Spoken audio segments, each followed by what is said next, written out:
introduce you into my world. Baby, let me be your girl. Oh, lying in my silken sheets, I think of ways that we might meet. I'd be so good by your side. Baby, let me be your bride. 'Cause I've been going so wrong, and I'm thinking maybe, baby, you're the one to make me right. Oh, baby, can't you see? You're my fantasy.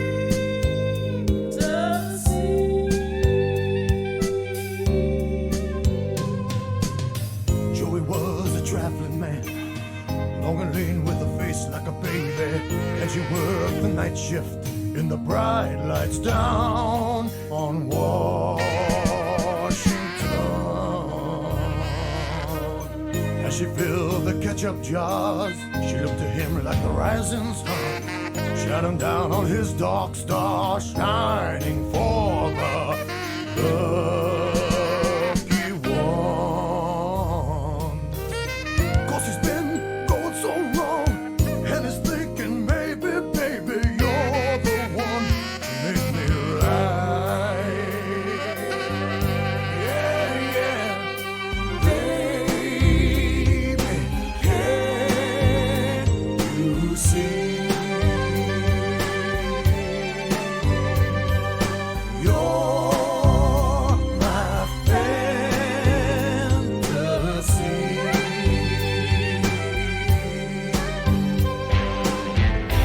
Maybe she likes reading Wittgenstein.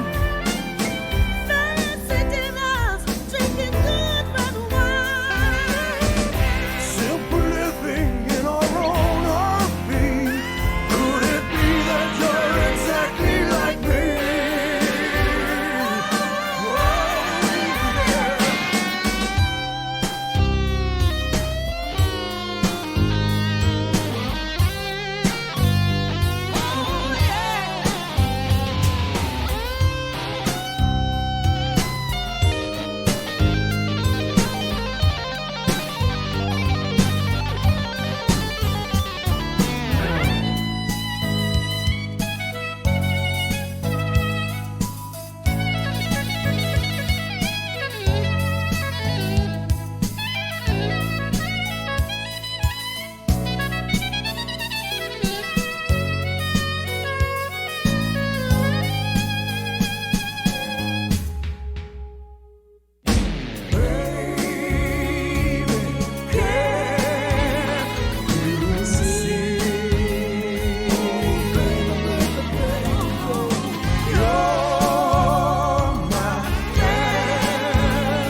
The Most Wanted Music.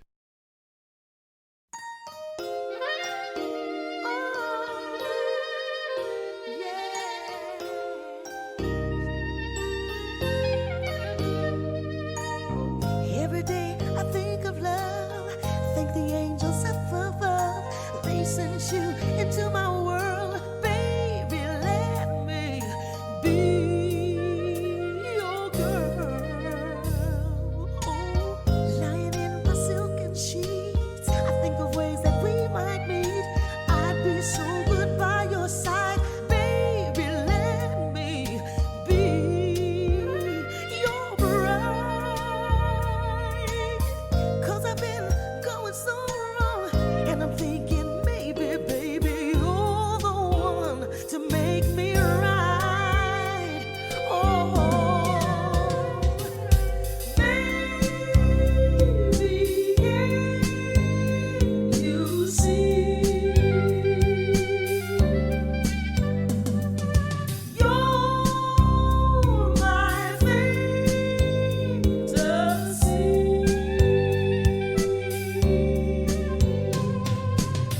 Joey was a traveling man, long and lean with a face like a baby, and she worked the night shift in the bright lights down on Washington. As she filled the ketchup jars, she looked to him like the rising sun, shining down on his dark star, shining for the lucky one. 'Cause he's been going so wrong, and he's thinking maybe, baby, you're the one to make me right. Yeah, yeah. Baby, can't you see? You're my fantasy.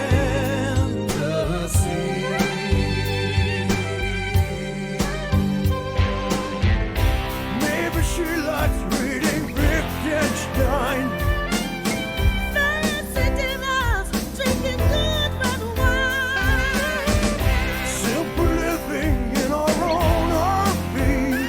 Could it be that you're exactly like me?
Hello, everybody, and welcome to this music that we have here.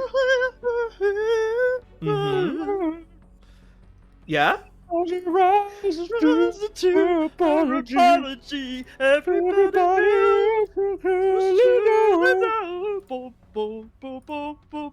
is watching her go. You want to take it, John? What the shit? I couldn't get it. I couldn't get there. Uh-huh. God damn it. Hi, gamers. Hello, gamers. Welcome to video gaming. This is what it's like. This is a video game. You may not like it, but this You is may not like what it. video games are. This is the peak performance of video. 120 frames every day. Peak performance. Wouldn't it be amazing though if like the next esports champion of the world of all the games is like their thing is like you just sing "What a Fool Believes" by the Doobie Brothers, you destroy everybody else. I mean, that'd be very good. And then in the movie made about their life that comes out in like 2042, like the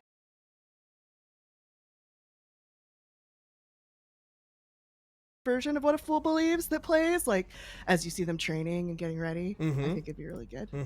Hi. Hello. What are we playing today, Steven? We are playing a little game called Invisible Ink. That scene doesn't have audio, by the way. Yeah, that's fine. You and Duar. That is the cat cam. I was just making sure that it was framed correctly. This is the thing.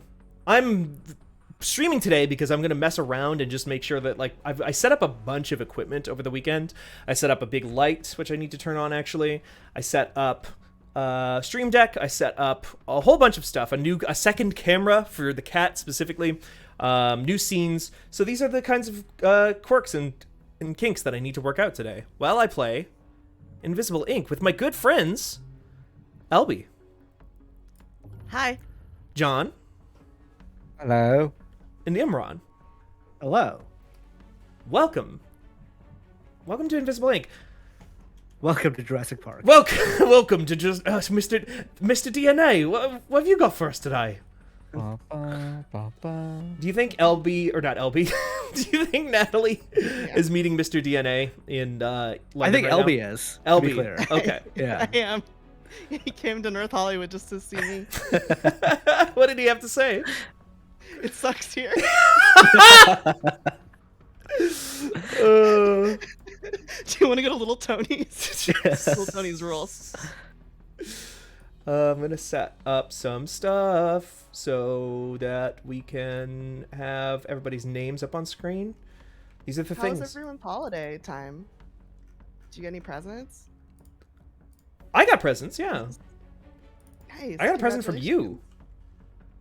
Oh yeah, I got a present from you. Yeah. Have you gotten a chance to look at any of those?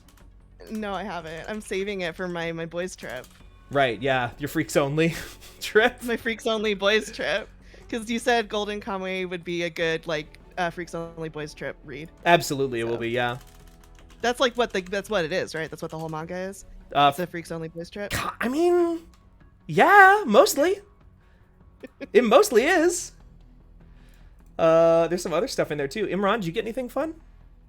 My partner gave me, you know, the Vegeta shirt he wears that says Batman on the back? Yes. Yes. Yeah, she got me one of those. So now I'm gonna say have to, but I want to wear it somewhere nice. Nice. It says it on the back on yours. Opera, Yeah. the palace, the opera. Yeah. Um, Like a black tie. Like that's what Yeah. I'm imagining. Like the most formal possible event. I bought one, not the exact kind, because it's weird. It says it on the front so that people know. I bought a Badman tank top like 2 weeks ago. Nice. I'm at that age now where like when people buy me things, it's like, oh, this has utility and that's great.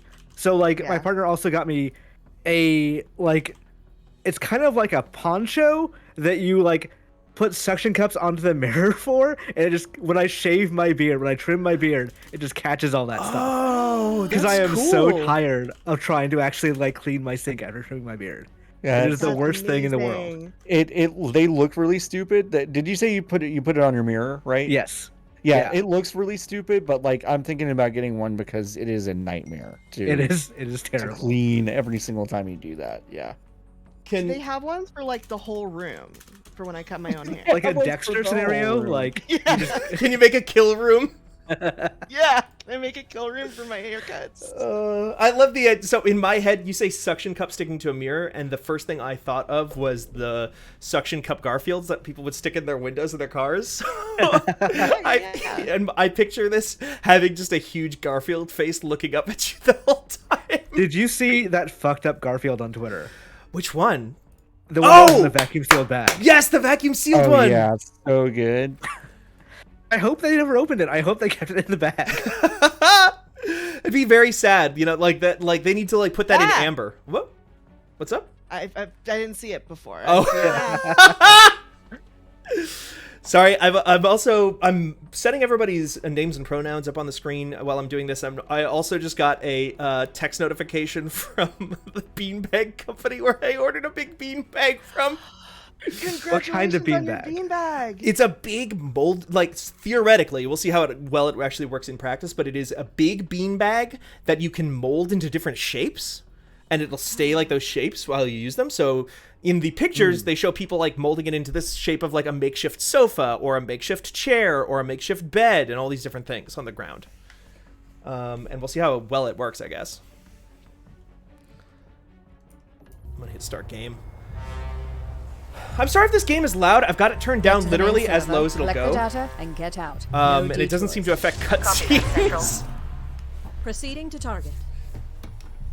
I'm adding to our review document our Excel sheet where we sign up for Insertion reviews. was clean. Alarm level holding February's steady. getting real tight and real complicated. Oh, really? We need to get to Yeah. the third floor. Yeah. We can make our I've way added to like the server 4 room games in from there there. already. Oh, jeez. Any chatter on the Well, comms? February is Elden Ring, right? Yes. Wasn't there something else that just Should got have delayed into detected us by February? now. Let's see. On February so far, I have Life is Strange, Dying Light 2, Ollie Ollie World, Sifu, King of Fighters 15, Horizon Forbidden West, Destiny the Witch Queen, Get Elden out Ring. of there! I gotta remove Saints Row. Oh, yeah, I think I'm thinking of Saints Row. Yeah, that just got Everything moved I out of there. wanted. Is there anything I want?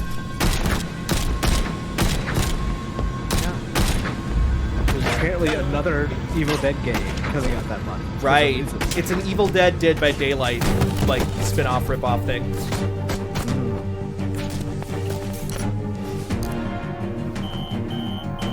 Oh, Rhyme System the Jet says I own one of those, presumably talking about the big beanbag. Or maybe the cardboard box over the sink for when I'm done I've got trimming the beard. But incognito. they're all Definitely personnel mentioned. are on their way. Get to the roof. I'll cover you. Oh, Automatic Gold. This game is awesome. I love this game. I'm just terrible at it, and I've never gotten even close to beating it. Go! This is Clay, right? You made Yes. This game? Decker, how long till This extraction? is, I think, 30 seconds. if not pre Don't Starve, it's like it came out like right after Don't Starve did. So it's like this is like one of the fan favorites. Like people love this game, but Don't Starve is their moneymaker. Yeah. Mark of the Ninja is like that Get us game was out of great. here. Mark of the Ninja is amazing. Yeah. Yeah. I missed that. But it's also like I feel Mark of the Ninja got wrapped up in very much a similar thing as this game, where it's like Don't Starve came out and they didn't quite do Got the work to do. Epic Games complete pivot to one game model, but Yeah. a couple of different franchises where people would have loved to see more like DLC and stuff like that. Definitely just like we will never see a sequel to Invisible Ink like or Mark of the Ninja because they're gonna be making Don't Starve expansions for the rest of their lives. I want to say that like also their gameplay designer left and went to Campo Santo, which I assume means he's at March or at Steam now. Yeah, which means that they don't exist. Yeah, which means he's been black boxed. He's just been like in a hole somewhere. This is a stealth tactics game. It's XCOM-ish, but it's very not combat focused. If you fight, you're actually fucked a lot of the time. So you're just like trying to avoid guards. It's a roguelike in that way, and it is very, very difficult. And I suck at it. So we're gonna try and like mess around with it and maybe try to beat it, I guess. One of these days. Probably not today, because it's too hard for me. Anybody have any suggestions? I've played enough on this profile, but most of my time is spent on Switch, so I don't have everything unlocked right now, but I do have a couple of different characters unlocked. There's a randomized option. You start the game, you get 2 agents to start with their starting equipment, and you get 2 programs to pick. One that generates energy for hacking, and one thing that hacks. And those are what you get. And then you buy more as you go, or unlock more for various things. Oh, Nels Anderson, I think Imran is thinking of. He left after Ninja. Yep, says Ewan Dwar in chat. That makes sense. Yeah. Yeah, a lot of the Idle Thumb. I've been on a weird Idle Thumbs kick lately too. Like I was just watching a bunch of old Idle Thumbs and Important If True clips online, and God, I just missed that. Rest in peace.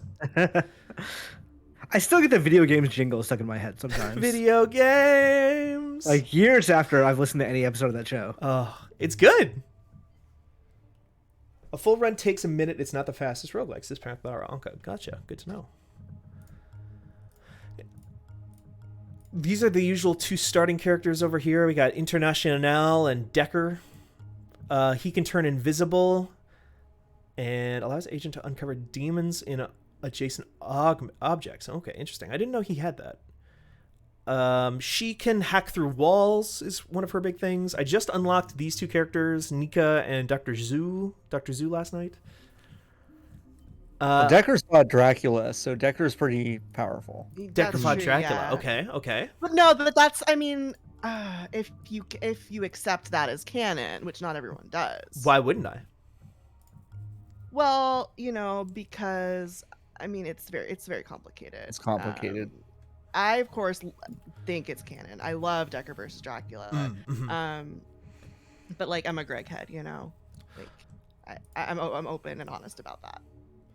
Well, what if I just start with the original, with the OG setup here, and we can go from there and make adjustments. So, Steven, I love how you know Soul knowing absolutely nothing of what we were just I have talking no about. idea That what was you're talking really about good. whatsoever. Oh yeah, I'm so Peter sorry. Shoes, Yeah. Greg head sound off. I'm gonna get my I don't know what my hat. this is. It's on cinema.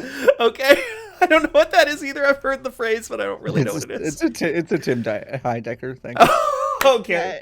Yeah, it's Tim Heidecker, Greg Turkington, just like incredibly weird, decade-long universe building of very dry humor. Is that the thing where the Perfect. Joker comes from? The Joker, I'm Yes. the Joker baby. Yeah. Okay. Oh well, No, not I'm the not Joker. not I'm the Joker baby. No, But Joker Strikes Again comes from that. yeah. Okay. I'm the Joker baby was some rand. I don't know what that was. This is the guy. That's just the guy. Oh, is that not?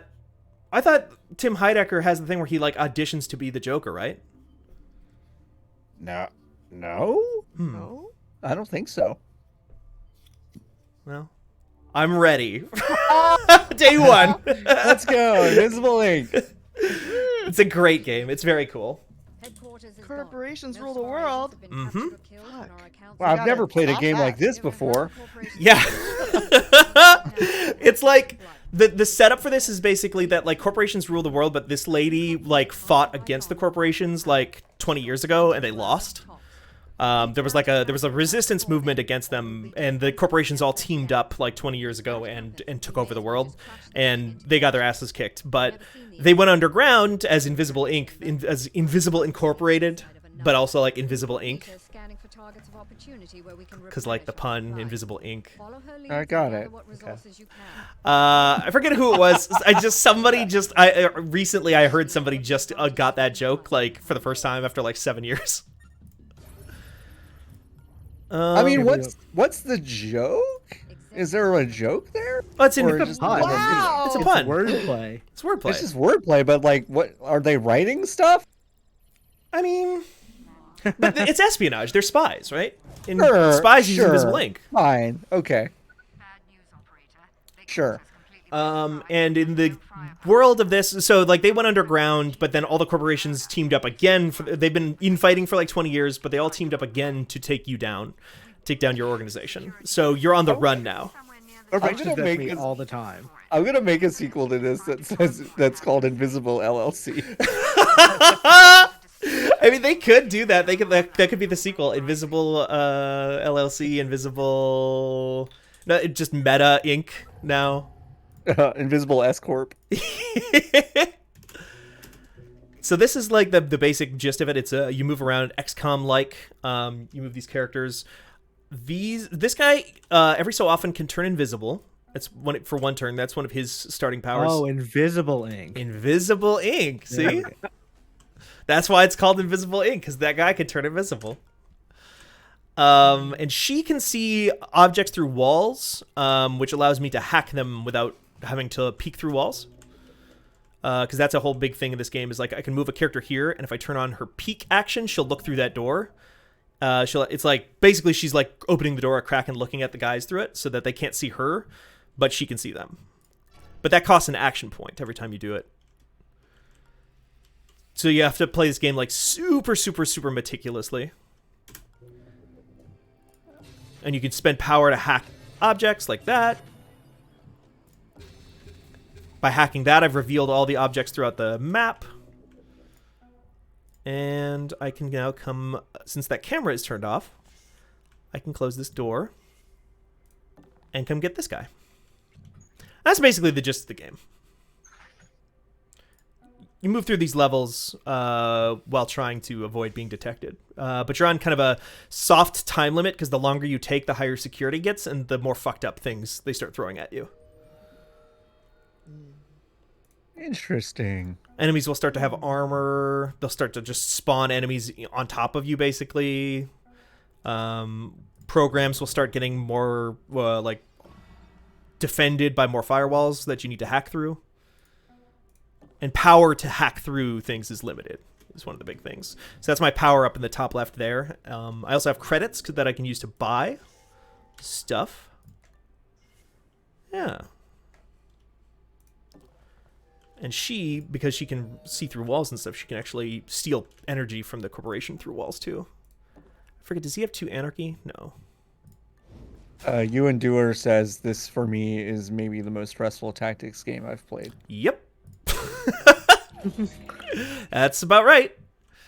Like I said, it's extreme. You have to be extremely meticulous because you like peeking through a door costs action points that you need to use to move. Opening a door and then peeking through the door so you can see, like poking your head through the door, that's a separate action that has its own problems and stuff. And like people can see you and then come after you. And because of the time limit, I hate it when my actions cause problems. I hate having consequences. Oh yeah, Philip the Snowman says I didn't realize how roguelike it was. Yeah, it's you get your ass kicked constantly. They can all knock out guards. By default, most of your guys have these like neural disruptors that are on like a 3-turn cooldown. They can knock out the guards for 2 turns. But if they're standing on top of a guard or holding him, they don't wake up, and that timer doesn't tick down because they're pinned. But if I like leave this guy and go off to do other stuff, then he's gonna start to wake up, and it'll go bad for me. Hey, can you not just shoot this guy in the mouth and kill him? You can. The problem with a lot of that in this game is that most enemies, if you like click on them, it says heart monitor. Alarm is increased if this unit dies. Ah, okay. There is a character, one of the characters I just unlocked last night, Dr. Zoo. He has a EMP that turns off their heart monitors. Oh, good. So you can just become a fucking killing machine. Totally. Mm-hmm. Great. I feel like there's not a whole lot of moral gray area in that. Like that just seems genuinely morally bad. To just kill all these people? To kill everyone? Yes. Yeah. Oh, well, sure, Imran, but I'm not really one of these people. I'm a video game man.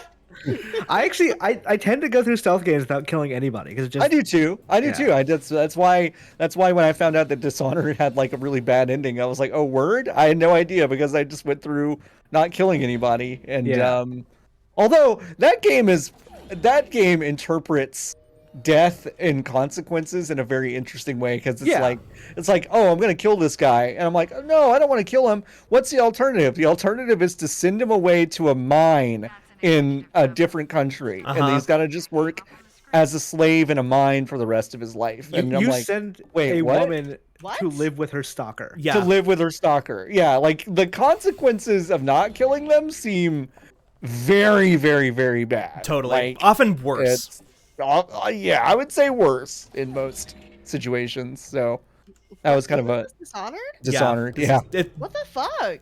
Yeah, it's pretty wild. It's like, yeah, I don't want to kill anyone. I want to go through and get like the best ending, and like, you know, like I like being stealthy, but to deal with the problems, you don't kill your targets. You basically find a way to eliminate them from the area, which it usually means something very bad happens to them. To be fair, to a certain degree, they're all evil, to be clear, too. They're all evil. Like the guy you send to a mine, you're sending him to work in his mine. His mine. Yeah. Oh, Right. hell yeah. Yeah. All right. Like the DoorDash All thing. right. Right. Yeah, like It's like Undercover Boss, really, when you think about it. yeah.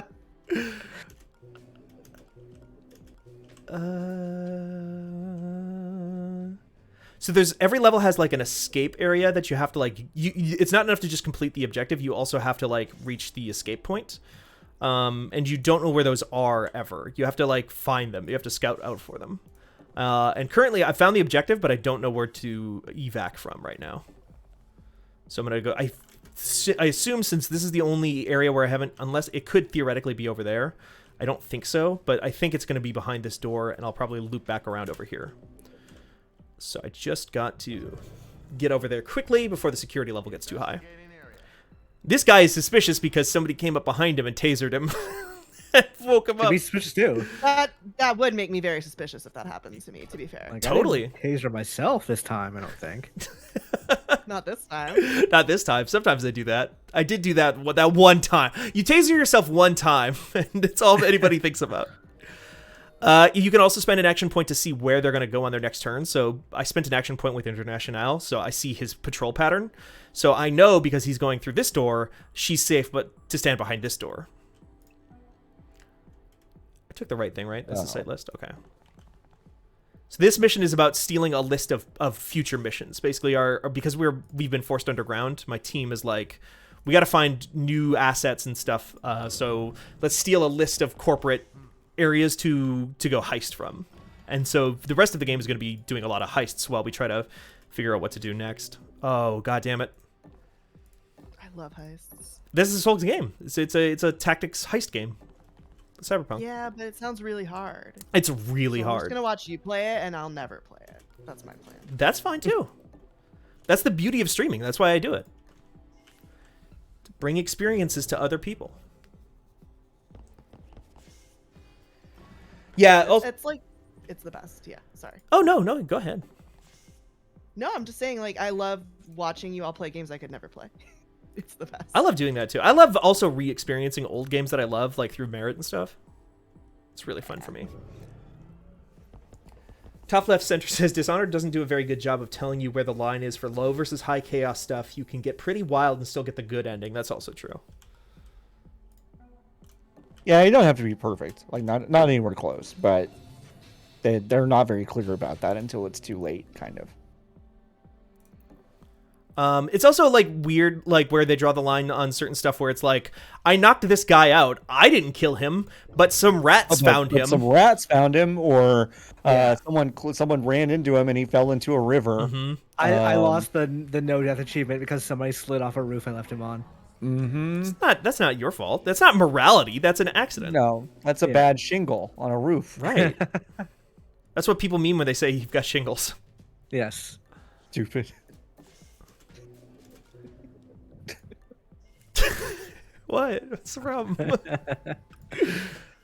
Get your shingles checked if you've never had the chickenpox virus. Yeah, go get your roof redone if you've never had chickenpox. Where's this exit? Okay, so there's the exit. I have enough power so I can hack this camera. She is set into ambush mode right now, so if a guy walks in, and he probably will, walks right next to her, she'll instantly knock him out. Investigating. And I know where the exit is, so... Oh, shit, there's a guy there. So he saw me, so he obviously knows where I am. If I try to move anywhere that isn't in stealth, if I try to take, like, one step that's not into an area that can't be seen, I will instantly get shot and, like, knocked out with this guy. But because my neural disruptor is ready, I can just zap him. Take him down. And I'm going to steal all your money. I'm going to peek in there. Anything useful? No. So I'll shut that door so that camera doesn't see me. And I will zip on through this door here. I'll steal this guy's money. Sometimes the guards can have stuff that's not just money. Like that guy back there had like a security pass I can use to get through locked doors. Eventually they start introducing enemies that are armored, which is a real pain in the ass. What do you do with money? There are entire missions that are just about you tracking down like nanofabricators or black market terminals where you can like buy new programs or new cybernetic enhancements for your units or new guns or new kind of taser things, all kinds of stuff. You can also So the corporate, what the organization you work for is not paying for these things. You're literally just stealing money from the people who work for these corporations Right. to pay for them. Yeah, we are, our corporation, quote unquote, is like a secret cabal of like anti-corporate, anti-capitalist like spies that are like leftovers from like the old corporate wars days. I can also use money to level up my guys. Okay. But like here you see, this is Incognita, our AI. She's the thing that has all of my programs. I can at certain points buy new programs for her that'll do things like marks every guard on the map so you know where they are. She looks like that reboot villain. Yeah, she looks like hexadecimal. She does. Oh my god. All right. I'm gonna keep my money because I will probably find some nanofabricators and stuff in the next mission. So I'll hold off on this right now and try to get some like cybernetic augments or something. He's offered to sell us some of his more rarefied stock. Greetings. I don't often perform transactions face to face, but Gladstone is an old friend. I'll contact you when anything becomes available. Thank you. A lot of there's one piece of DLC for this game called the contingency plan, I think, where you can play as these characters who she's central. You can play as her from like her old days where she was like doing guerrilla warfare against the corporations before they won. And stuff like that. Ooh. Detention centers are where I can go recruit new agents from my pool of people that I've unlocked.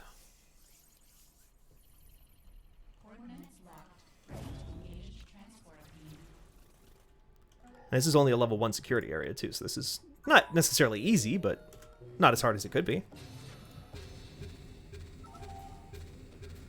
Oh, there's 2 cameras in the same room there, huh?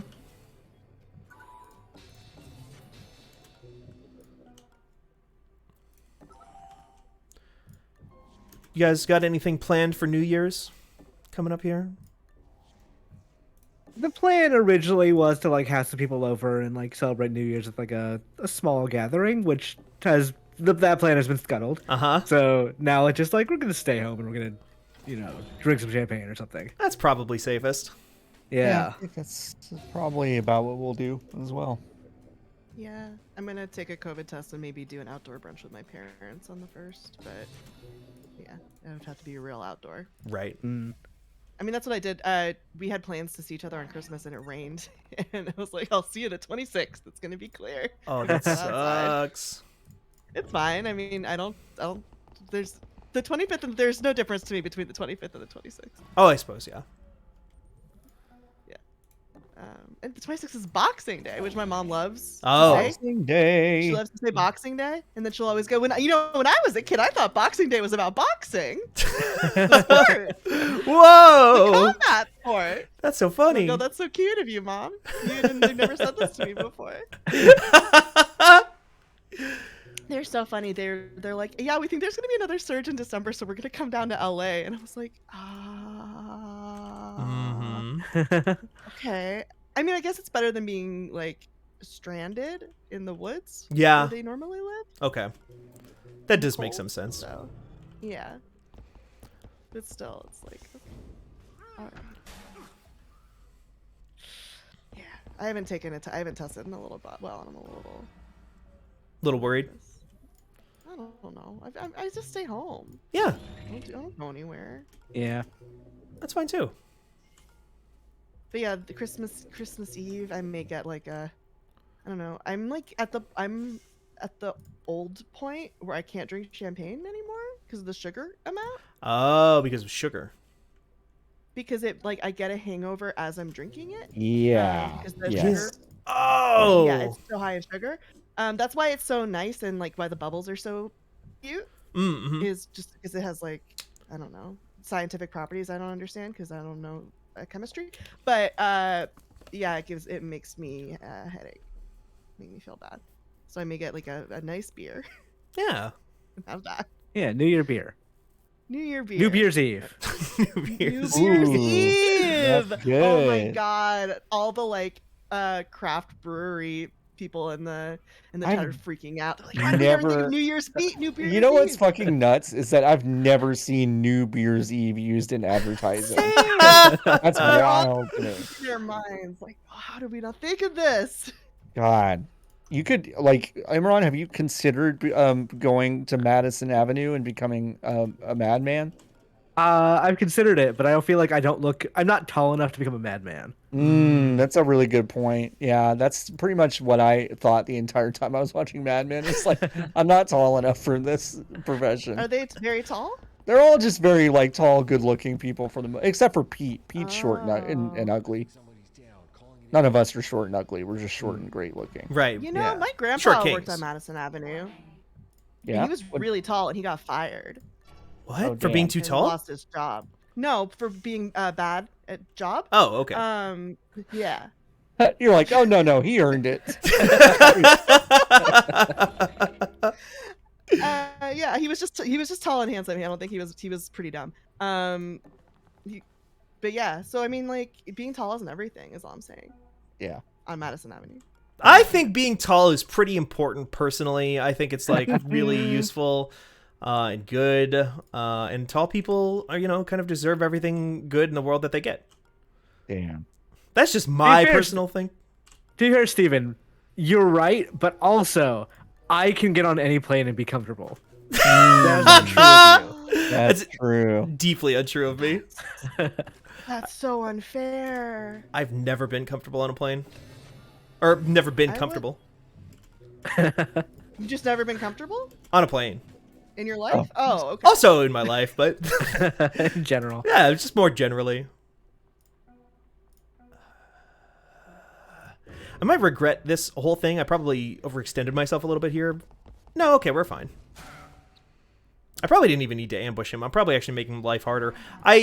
I knock out guys whenever I can, but that like makes them nervous, and so I shouldn't do that. It's like a bad way to play the game. It makes them nervous to knock them out. It makes them like start exploring and being like, "Hey, what the fuck? Who knocked me out? Ah. Stop that shit." Which makes sense. So that is what I would do if someone knocked me out. Totally. Just like if someone tased me. I'd be like, stop doing that. Hey. Stop. Quit it. Hey, quit it! Stop with the tasing! Exactly. Okay, we're good here. They don't see through doors any better than we do, so they will kick down doors if they see you go through one. But if they don't, you're fine.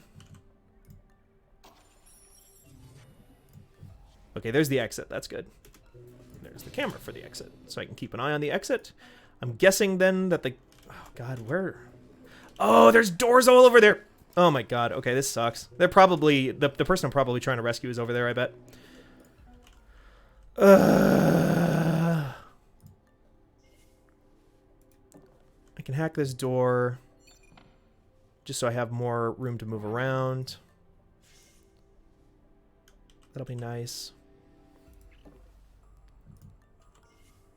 This is where I end up getting in trouble in this game a lot, is just wasting tons of time exploring every little nook and cranny, when in reality I should probably just take what I can get and then move on.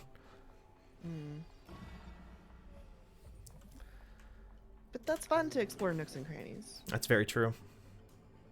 I should save my power. I don't have much power. It's what? Sorry, Albie? Oh, I was going to make a really stupid joke. Don't worry about it. Oh, okay. Okay, so he saw that door open, so he's going to come to investigate, but I will knock him out with my little taser. A little taser. The little taser. My little taser. There's a button to make it easier. Toggle walls. There we go.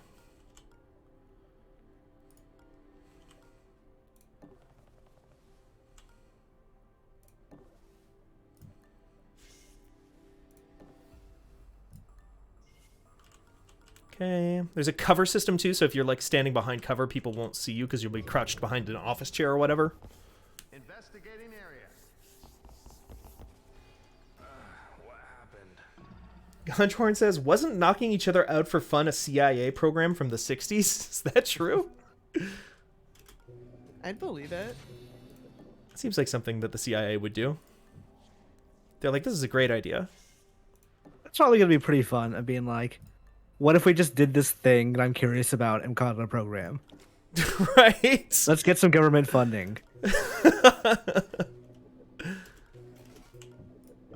Okay, come on, you. Oh, so he saw me through that door, so he broke that door now, so I can't shut that door ever again, so they can always see me through there.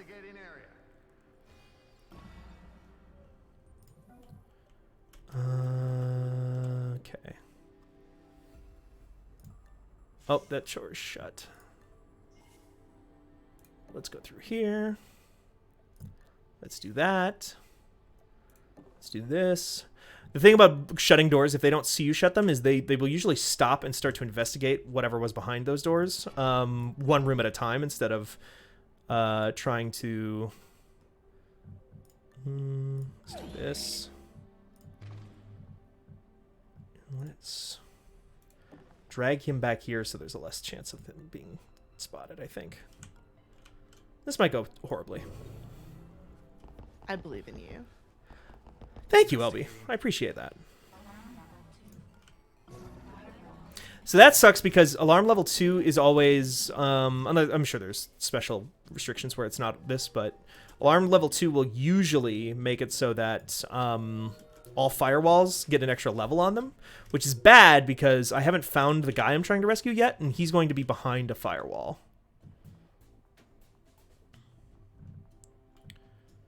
Okay. This sucks. His neural disruptor isn't off cooldown yet, so he can't use that. I want to save power. I don't think there's anything that I'm probably going to get in there that's going to help me here very much. So I'm just going to have to move him, I think. So he's hiding behind there. This guard's going to see that other unconscious guard and get suspicious. But there's nothing I can really do about it. Oh, he didn't see him. Okay. He ran right past. I was smart to move that guy.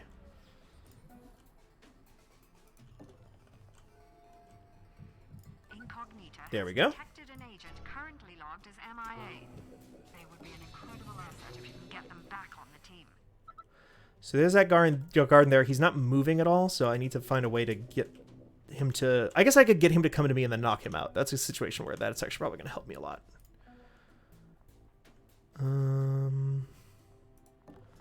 Let's have you go over here. Let's just keep moving. At level 3, they're going to start introducing more guards into the map. That guy's waking up, but he's stunned for one turn after he wakes up. Just like I'm also stunned for one turn after I wake up. Yeah, I swear, and I know it's probably because of all of my blackout curtains in my bedroom now, but I just stay in bed so much more these days than I ever used to. How is that possible with 2 cats? One of them, Ramba, has just been like sleeping inside of like in a bed that I've set up in my office lately. He just sleeps in that constantly now. He goes in phases though. Some nights he wants to sleep under the blankets with me. Some nights he wants to sleep on top of me. Some nights he wants to sleep in my roommate's room. Conti will constantly try to wake me up, but if he gives up very quickly too, though, so he just like flops down on top of me if he can't wake me up fast enough.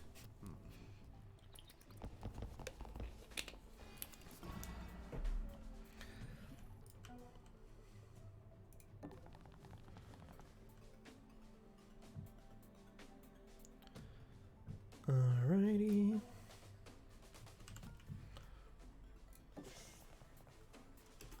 Oh, I suppose I actually probably want her there still. Oh well. I forgot I hadn't stolen from that safe yet. Looking around. Ewan says, the men who stare at goats, but they're just punching the goats.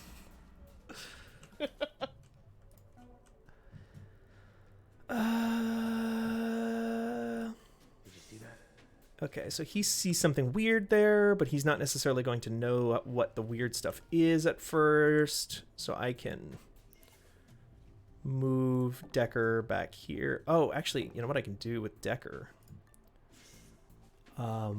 Is, I forgot, he can just... I wasted some action points there, but Decker can turn invisible for one turn, so he's just going to zip on in. And this person is now free. Who is that? What do we got? Rush. Oh, Rush. She's like super combat oriented, I think. Sprinting gives the agent +1 KO damage and +1 armor piercing. Yeah, okay. Decker's got a weapon for her too. Oh, I should move. I need to move International though.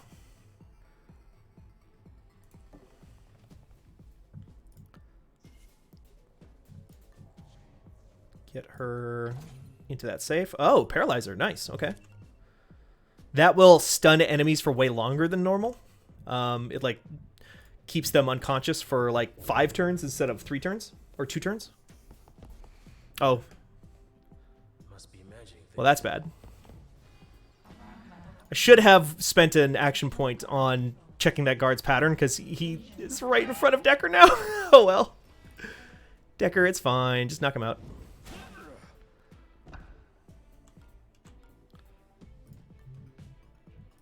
Now we can just escape the facility. And Decker can give her, because I bought that Neural Disruptor earlier, so now she has a weapon. Normally they don't start with any weapons, just their augments, because they've been in prison. Which makes sense. Yeah, that does. You don't usually have weapons. They don't usually let you, like, they don't give you a weapon. Not like cool ones, no. Prison. No. Usually just bad ones. Do they give you weapons when you leave prison normally? Yeah, when you're done, like they reward you with that. They said, okay, you've served your time. Now here's your prize. Wow. They say here's this here's like a katana. This is yours now. Looking around. That'd be pretty sick, honestly. Yeah. That's the first step to prison abolition, is that we just need to start giving all the prisoners katanas after they get out.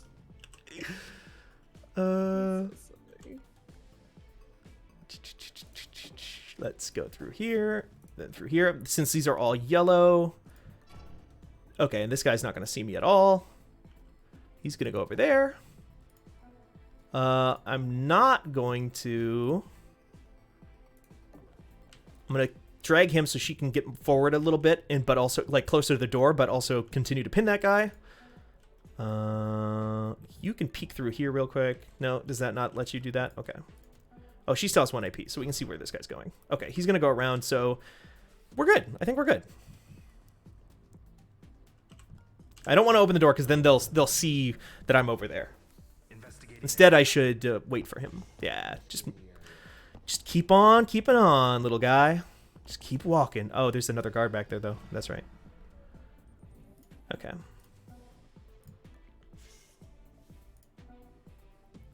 Alrighty.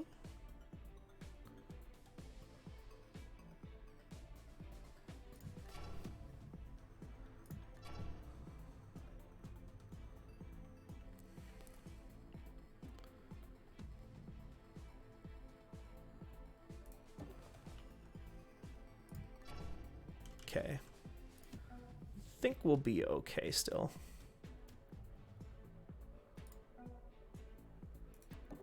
Just gotta move carefully. This is the thing. This is this game. A lot of, if you're playing right, you're just being incredibly meticulous with all of your movements, which I'm very bad at. You That's really enjoy that, though, right? You're very bad at it. I I was about to say you like this seems like a thing you like. I like it. I like it a lot. I'm just very bad at it because I do get impatient after so long. But I mean, that's the challenge, right? I think most people are that way. No? Mm-hmm.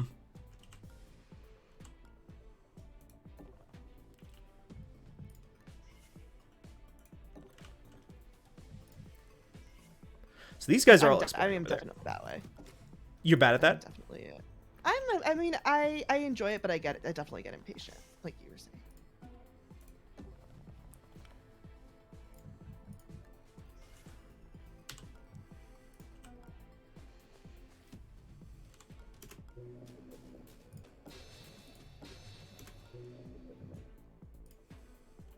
Okay.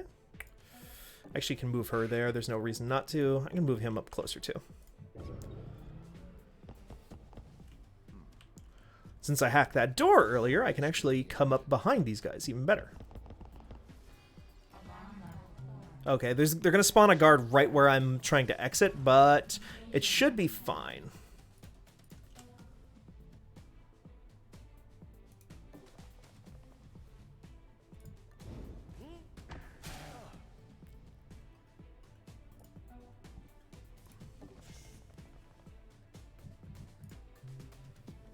Steal a security card from him, because why not? We can give her the paralyzer, which she can't use either because it doesn't look like she has enough anarchy.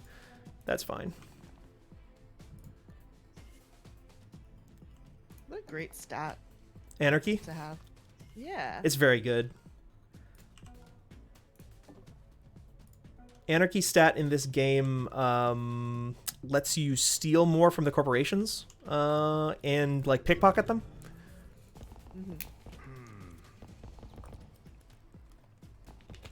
It does something else at like the max level too, but I forget. Okay, so she's been spotted, but I should be okay.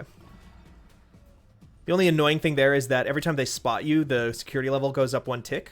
That little clock.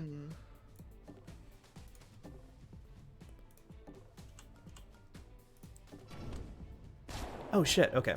Well, on normal difficulty, you get 1 rewind. So that's right. He was alert there, so he got to move. So he got an action. When I forgot that, like, even if he's not pointing his gun directly at the character that he's about to shoot, he still gets to shoot that character because he was already alerted. That's on me.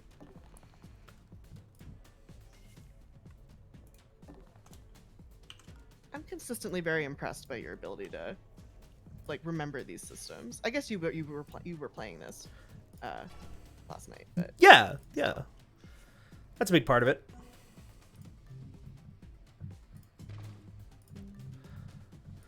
I play a lot of these games too.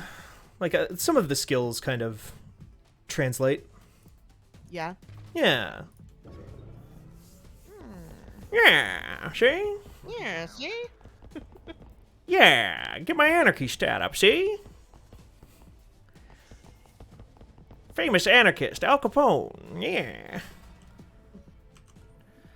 Alrighty. What are you gonna go through? Okay. Asshole. Okay.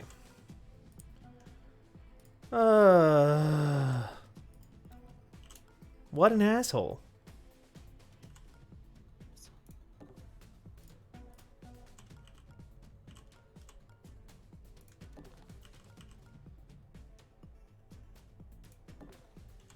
No, because he's going to spot them. Okay, well, I don't have to choke point everybody through this. I can actually go this way.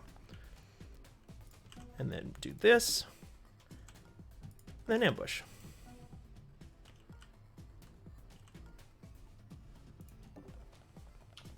There we go.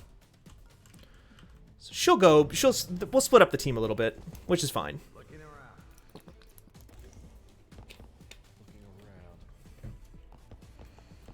I don't think I asked you what your New Year's plans are going to be. I made a joke on Twitter the other day that I might see through, but like I don't know if I'll go through it in this exact way, but that I'm going to declare Demolition Man a New Year's movie so that I can watch it on New Year's. Okay.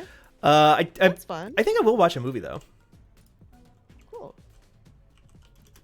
I need to watch Matrix 2 and 3. That is the thing I've been putting off. I also haven't seen 2 and 3. I've only seen the first one. I've seen 2 and 3. Oh, okay. You just haven't watched them recently? I haven't watched them recently. I've only seen 3 one time in my whole life. Got it. I've seen 2 like a million times. I've seen Reloaded more than I've seen any other Matrix movie. But I've wanted to rewatch them all. I watched or rewatched Animatrix already, but I wanted to rewatch them all before I watched the new one. 4 one. Yeah, the 4th. Yeah. That makes sense. I mean, I have like a very silly, dumb story about why I haven't seen the second Matrix. Oh yeah, that I may have told on stream before. I don't remember. maybe, but I don't know if it was with me. It's when it came out. A kid asked me to see it with him for his birthday. He was like, I didn't know him, and I was like, oh yeah, I'll go, sure. And I didn't go. And then it turned out it was a date. Oh. And I was like 12 or 13. Like it's like Child children. date. Yeah, things. two children dating. Quote and I was unquote. like and then my friends made fun of me about it so much. Why? What They part thought of it? was because they thought that I had like stood up this kid. Oh. And Yeah, because I mean that's fun. Like when you're that's like a funny like misunderstanding, and when you're like 13, like that's the that's very like if it happened to somebody else, I would have made fun of them mercilessly. So like I get it. They made fun of me about it for years. So I, and it was just like, oh yeah, The Matrix 2, you gonna go see it yet? And so I just avoided it. I'm like, fine, I hate you guys. You're mean. You got grinked. I just didn't see it. Yeah, but it's just like, and now I'm an adult, and that's still the reason I haven't seen The Matrix 2. It's because my friends were, Me too about seeing it with a 13-year-old. Or were you were They 13? weren't even that mean to me. I was 13. Well, we were both like, it was the 8th grade times. But yeah, also because the kid did very quickly become a libertarian. Oh, that sucks.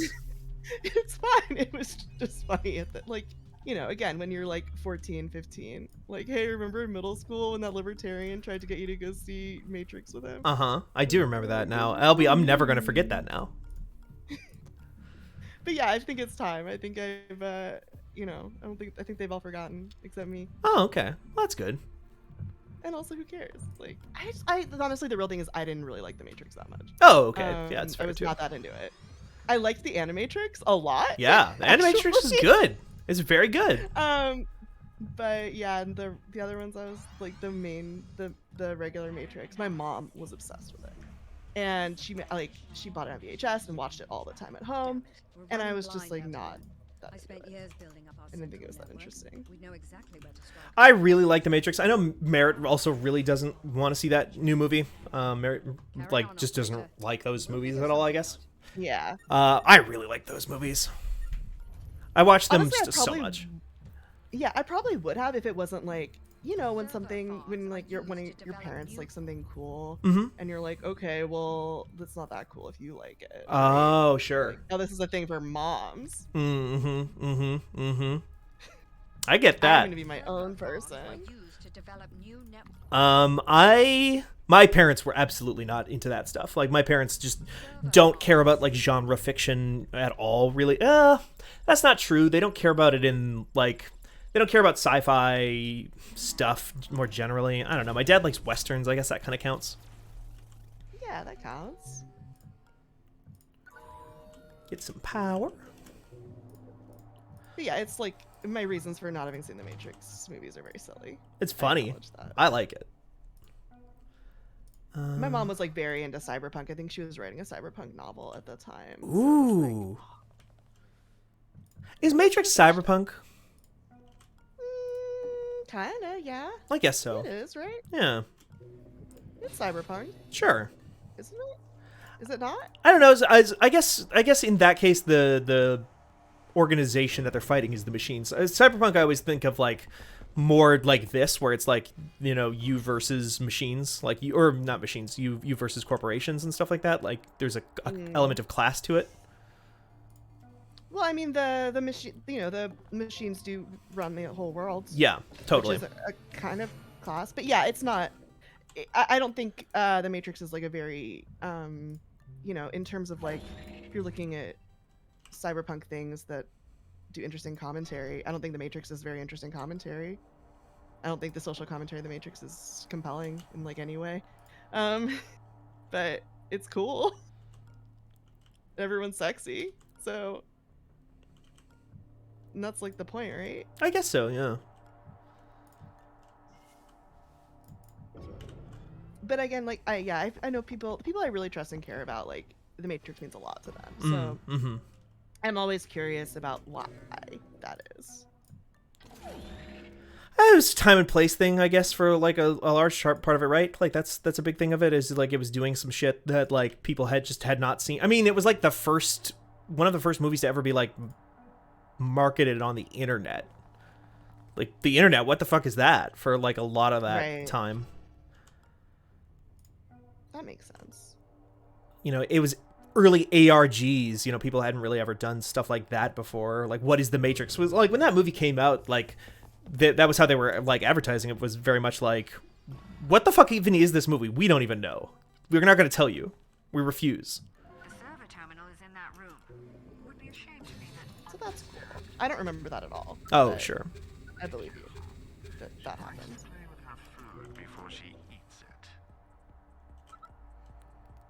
Sorry if I sound distracted. I'm doing a Goaty list graphic that's getting me a lot of trouble You're good. because I'm not a graphic designer. What weird? What? You're not? Did you know this about me? No, I'm not. Oh, damn it. I'm sorry. I'm sorry you had to find out this way. I thought that you were this whole time. I've been lied to by myself.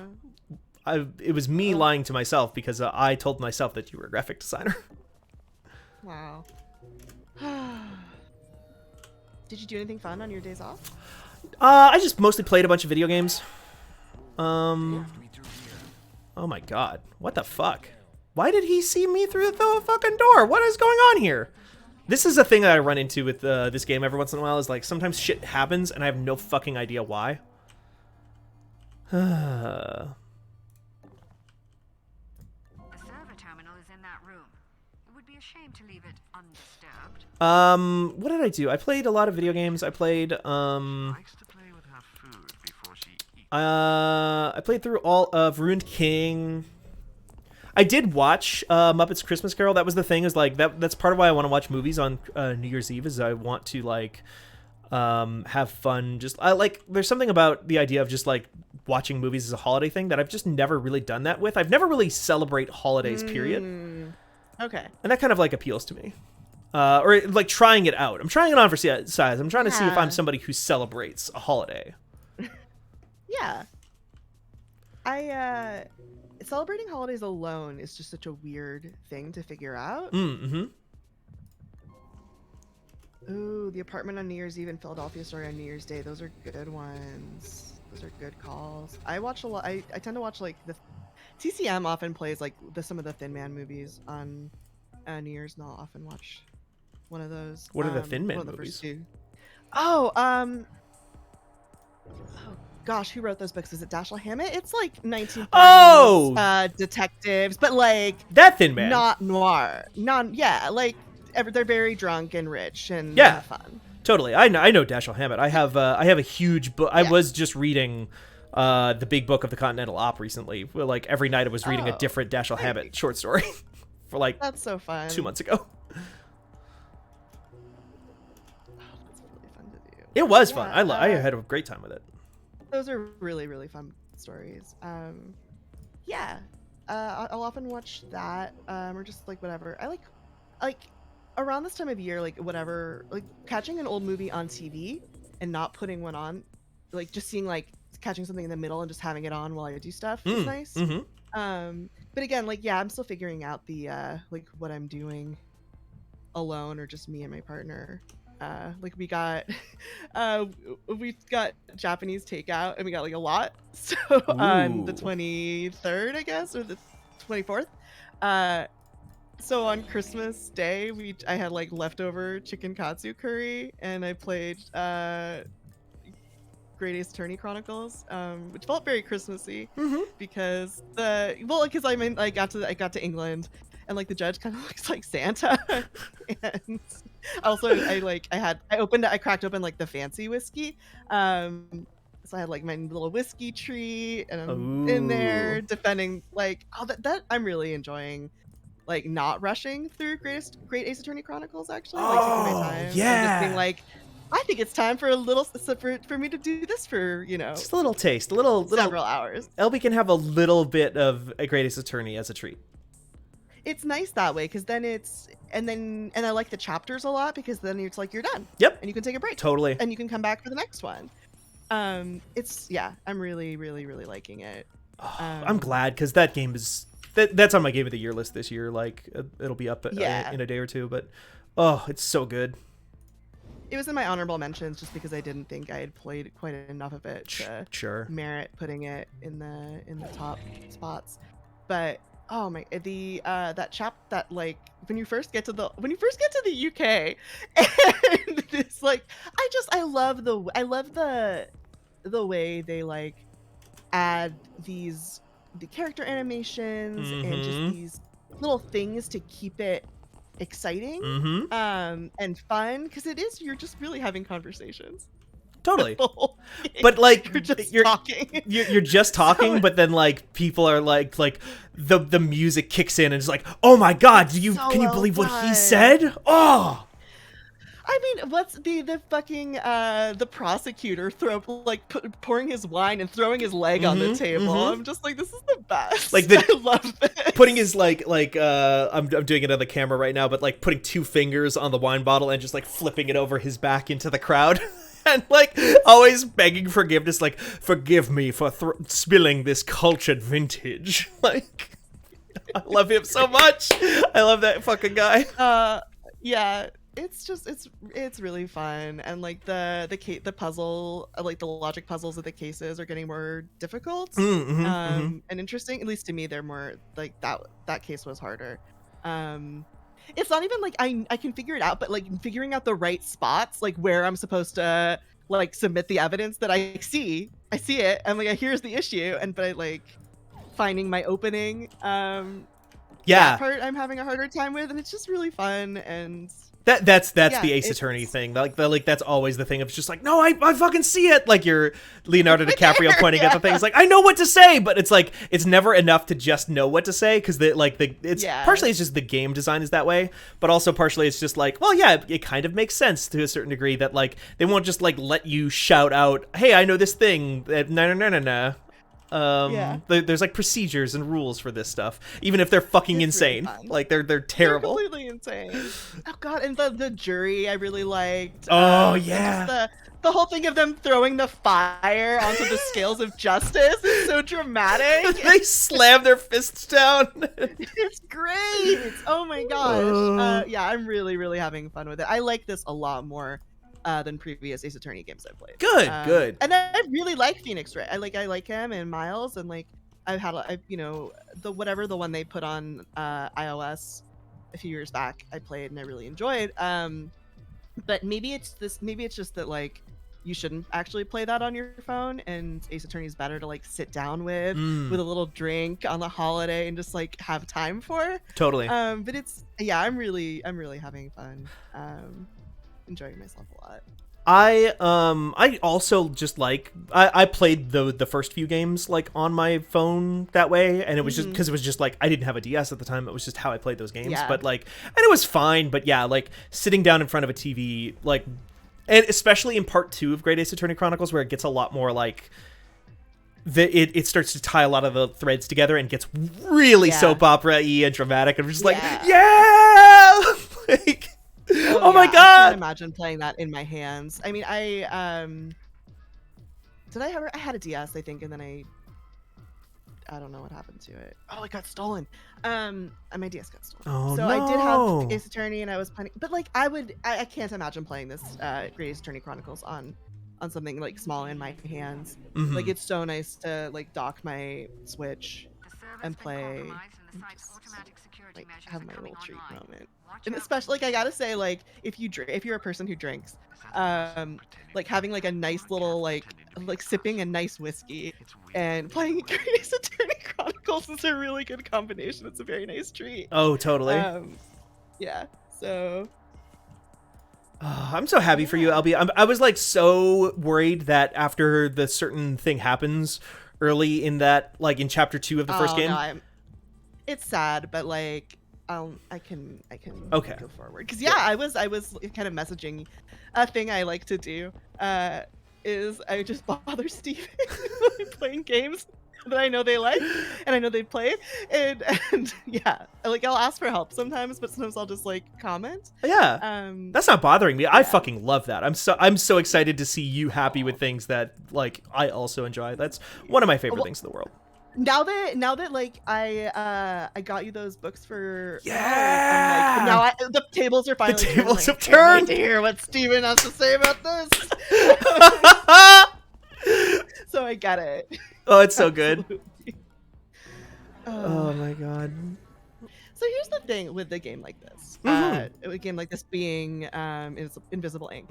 This actually, like, as much as I don't really care for roguelikes, this kind of just setup where I'm moving guys around and like it's all just strategic and tactical, I actually maybe would like. Oh, totally. I have a tendency to just enjoy moving my guys around a like a grid. Yeah, you were telling me about that just the other day, and like I obviously love that. Like that's no surprise here. Yeah. I do that all the time. But she doesn't. Okay.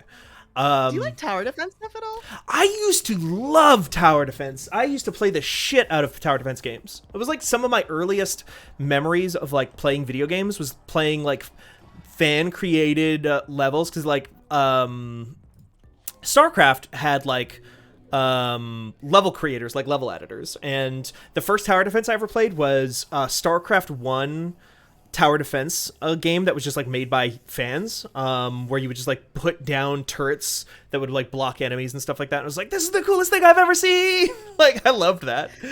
I have very early memories of, I don't even know what tower defense games I was playing. Probably like my dad was like, you never played video games when you were a kid? And I was like, I played whatever you got for $1 at Fry's. When you went for computer parts, what are you talking about? You brought me all kinds of bullshit. Or like demos, I guess. But yeah, I definitely had like early experiences playing tower defense stuff.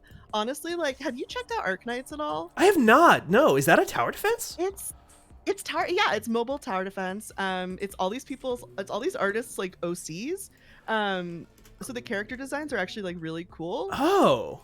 Because everyone, like pretty much every character is like some artist's like special baby. Yeah. And it's like, yeah, so it's just like animal people in tech wear tower defense, and it's like I don't know, I find it very fun in terms of like moving people around the grid. But again, like I'm not a strategy master like you, Steven. Oh yeah. I don't know, I'd be curious to hear what you said, what you think about it. I need to get back into it. It's also like I have friends who are super into like the story aspects, and I can't really get into the story aspects so much. I'm not that interested in it. That's fair. But the actual gameplay itself is very satisfying to me. Partially just because I like a tower defense. And what's also nice about it is like when you have to grind, because it's like a mobile gacha game and you do have to grind. You can, if you've beat a level, you can just set it to auto play, which is so nice. You don't have to keep doing it over and over again. Yeah. One of my first gotchas that I was like way into was Dragalia Lost, which is it's the people who make Grand Blue Fantasy, but they made one for Nintendo that was like more of a Diablo-ish kind of game, and that had that same thing, and was like, this is what I want, just to be able to replay these levels. And it's just like my little guys running around the screen just like fucking up demons and stuff like that for me without like me having to do anything. Yeah, that's gaming. It's gaming, baby. I also remember like giving Laura Miche, friend of the site, Laura Miche at Riot, a hard time about that at the time, because I remember seeing her playing like the gotcha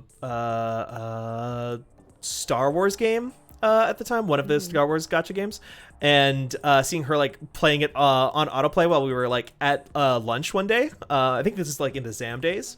And being like, why do you want to play a video game that plays itself for you? And like, I gave her a hard time. And then like years later, I'm playing Dragalia Lost for a fucking anime waifu Nintendo game. And it's like, this is great. I love this.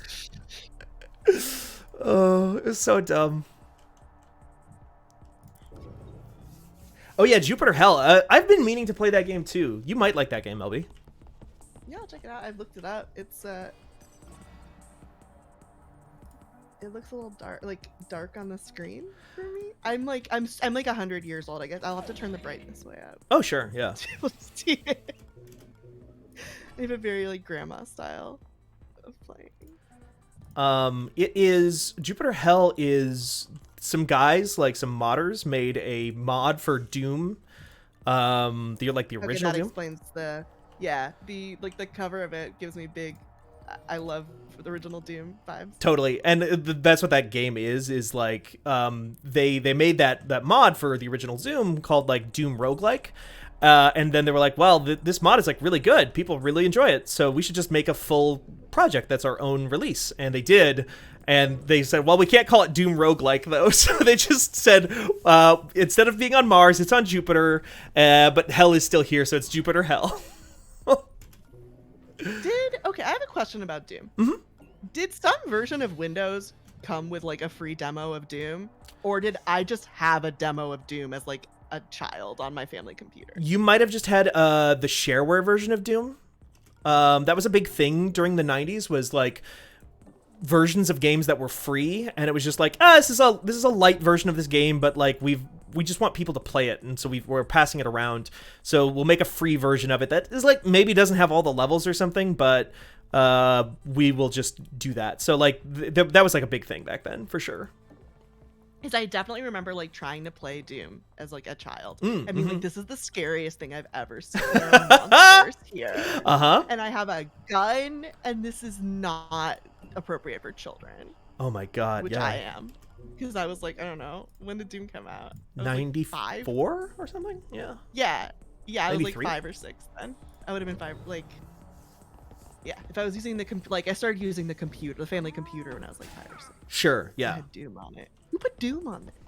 I don't know. Like it's possible, but if it was like in the shareware days, it's possible that when you bought the game, or when you bought the computer, somebody did just like was just putting those games on those on computers back then. It's very possible. I think it is Oh my totally gosh. possible. Yeah. Yeah, I just like remember that anytime I see anything of original Doom, of just being like a little kid being like, this is so scary. I think I tried playing it again when I was a little older, and I'm like, this is still so scary. I was such a baby. I was such a wimp about anything with like monsters or blood or horror. Really? Like, oh yeah, until I was in high school, I think. Look at how far you've come. Look at how far I've come. Yeah, I got really into horror as an adult. Partially just to like, kind of like Merritt's talked about this, that she's kind of in the process of doing it. Oh, sure. So, like kind of forced exposure thing. Totally. But I've always liked horror aesthetics a lot. But Yeah. yeah, no, me trying to play Doom as a little kid, it was just too much. It's too much. That's fair. And like I don't know, something about the like, I'm looking at it now, like the textures I found very unnerving. The lighting I found very like, oh, this is for grown-ups, not for me. This isn't your grandma's Mario. Well, I mean, the thing is, there weren't a lot of like, I feel like actually like very good PC games for little kids. children. Yeah. So I'd like try to play stuff, and it would be scary or weird or confusing, and then it'd be like, I'm gonna go back to playing solitaire. This is gaming, baby. I feel like a lot of people have come full circle on that stuff to a certain degree too, because there's like so many like plays on solitaire these days now. Yeah. There was like LB, you might actually like some of these. There's like solitaire games where it's like it's solitaire, but it's all representing like these weird 1800s like conspiracy theories between like people, like between like high society in the ballroom, and you're playing solitaire to like make these people fall in love, or you're stealing from this guy and like heisting him. Are you making this up? No, this is a real thing. Okay, because it sounds like you're making up a game specifically that I would like. Yeah, exactly. What is this called? Historical romance, like conspiring and scheming. There's a couple of these. Heists and solitaire. Even though, like, honestly, my all-time favorite solitaire was the version of like Pyramid that was in Neopets. That's my favorite solitaire ever. That's very funny. Well, it was really fun, and also like if you wanted to do your daily like routine in Neopets, like it was a great way to get Neopoints. So. When I was playing Neopets, my daily routine game for Neopoints was the Neg Chase, which is oh yeah, that's basically just Snake. Yeah. I was terrible at that, so that was. But yeah, that was like everyone recommended that like as like a good one to spend your time on. But I just sucked at it too much for it to be worth it. Regency Solitaire, that's what it's called. Regency Solitaire. Okay, we'll check this out. That is like Jupiter Hell. I will check out. Regency Solitaire. I'm absolutely gonna check out. There's a bundle here. I'll get you a link to because this studio makes a ton of these games that are all like set in various, like this one is more of like a Jane Austen novel where they're just like people kind of like maneuvering to get married and stuff. And this one is like we're actually stealing from the rich or something like that. Like there's and I just pulled up a trailer for it, so sorry for all the noise everybody's hearing now. It's fine. I'll find it. Don't worry. And there's another one. I don't know if this is. Oh God, Steam, don't do this to me. Steam, please. Okay, there we go. Don't ruin this. Don't. Just. Don't do it. I Oh, fixed it's it. only $8.99 on Switch. Oh, is it on Switch too? It's on sale, maybe. Yeah. Nice. This is to create the ballroom of Bella's dreams, though. I'm not super interested in that. No. Concept. Yeah, Ewan Dwyer says, Mayo, I thought you were talking about the Solitaire Conspiracy. That's another one. There's like another fairly recent indie game that is like, we're going to use Solitaire as a means of conveying this story, but that's more of a cyberpunk thing. That's almost more like this. Greg Miller is in that game, I think, which is just funny. Friend of the site. Friend of the site, Greg Miller, friend of Imran, who had to go, by the way. That's the other folks, John and Imran, are not being very quiet. They just dipped, and they're maybe going to come back later. They had to go and do stuff. Not me. Oh no, LB and I are in for the long haul. I've been doing stuff the whole time. Well, you're playing a game. You're streaming. I'm just kind of sitting here. No, I'm handling stuff. I like sometimes I'll be. This especially happened.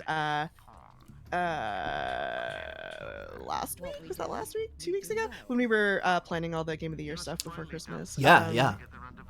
Where I'd be like coordinating with Steven, I'd be sending Steven messages, and Steven would message me back. And I'd be like, oh, okay, what about this thing? And then there'd be like a pause, and she'd be like, sorry, here's the thing. And I'd be like, wait, Steven, you're on a like Steven was on the couch, Steven was streaming. I'm like, how do you like running the whole website, fixing a million things, and being charming on microphone? How do you do it? I don't know. I honestly don't know, LB. I don't know how I'm so good at everything. Oh, we have a very important question in the chat, which is, have I ever played Ikemen Vampire on mobile? Is that the one where you're like the girl and your dad, you're like an orphan, and then there's like they're all samurai? Is that one? I'm Or looking is it that... up no. right now. No. Ikemen Vampire is a different vampire mobile game. Oh, this looks like this is an Otome. Each time you do an infiltration, Yeah. So it's the one I was talking about. Do that enough times. The charismatic leader, Napoleon Bonaparte. Well, this is. Oh, I should. You know, at one point I was researching like how to stream mobile games, and I think it would be really fun to stream some like mobile Otome. Oh, totally. I don't think it's that hard, actually. I'm gonna turn on this The light. one where you go back in time and date Mozart and Leonardo da Vinci. I heard about it. I should check it out though. That sounds really fun. So They're vampires, of course they are. I bet they weren't that cute though. No, probably not back then. No. Vampires take a long time before they get cute. Nobody talks about this. No, I mean Mozart and Leonardo da Vinci. Oh, okay. Even apparently okay, Albie's actually. Yeah! Mozart would make a good / bad boyfriend. Gonchorn, thank you for this, because I did have an Albie's actually about Mozart, which is that he used to, I mean, you probably have already all seen this tweet, but I love this fact, which is that he used to act like a cat, a meow. Mozart did? Mozart had like a bit he would do. Oh, where a he would bit. just act like a cat. Okay. But like that's amazing. That's Catboy very good. Mozart. Catboy Mozart. The security office just got a priority Yeah, shipment that's my from Elvis the actually. Everest. Catboy Mozart. Mozart did pretend to be a cat all the time. Nobody's talking He about loves this. to do it. Well, I mean, people are beginning to finally talk about the real issues. Catboy Mozart. Thank you. Oh, I'm so excited. I have to tell my parents that one. About like- Catboy Mozart? Yeah, because my mom always has all the fun facts about people, Okay. and I have none because she has like a PhD and 2 master's degrees. Oh, and sure. I never even finished college. What is this? And she has all her degrees in like gossiping about dead people. So. Huh. She's Gossiping about dead people? Well, she's a literature professor. No, I got what don't you know, mean, but she's that's a so very funny gossipy. way of describing being a literature professor, gossiping about dead Well, people. I mean, the thing is, it's like she has things to say about literature, but then she'll also be like, and you know, Rousseau was incontinent at the end of his life, and he had to wear a little dress. A little dress? He had to wear a gown because to go to the bathroom more easily. I'm like, Mom, why is this relevant? She's like, I just think it's important. It's very funny. Like she got one up on Rousseau. Got one up on Rousseau. What's wrong with you? Oh my god. She gets so weird about stuff where she's like, she's honestly like, a lot of my weird standing tendencies come from her because she's like takes sides in these historical arguments. Huh. where she's like a Goethe anti because she's, takes Schiller's side. They're dead. They're Dead dead. German men. These are dead German romantics. What are you doing? Or she's like, yeah, Voltaire he knew it was up, but Rousseau was a little bitch. Like, Mom, So it's first of all, Voltaire was very anti-Semitic. Second of all, what's wrong with you?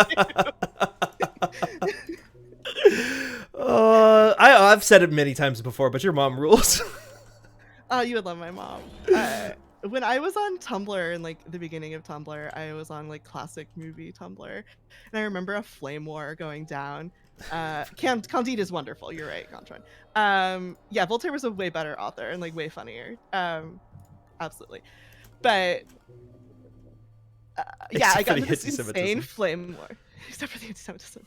I'm not sure. I think my mom probably was like, Rousseau was probably anti-Semitic too. Come on. Oh yeah. Okay. She's like, everyone was that. But yeah, I got into this insane, like my most insane flame war of all time was on Tumblr in like 2009 over whatever Oscars it was where Grace Kelly won instead of Judy Garland. Uh-huh. And it was like, this was like 2009, 2010, and just people going fucking crazy on each other. Like, spamming each other's asks, like, tearing each other up in the reblogs and then in the tags. Tear each other it over the was- reblogs. Yeah. They're beating it your was ass in the just- it was QTs. war. Judy Garland, Yeah, they're beating your ass in the QTs. Well, I mean, I was on the Judy Garland side, and I'm pretty sure won that one. Yeah, Prime Tumblr discourse was fucking war funky. They're beating your ass on the reblogs. Like, it was... Oh my god. People go fucking wild, like, about... Sorry, that just reminded me.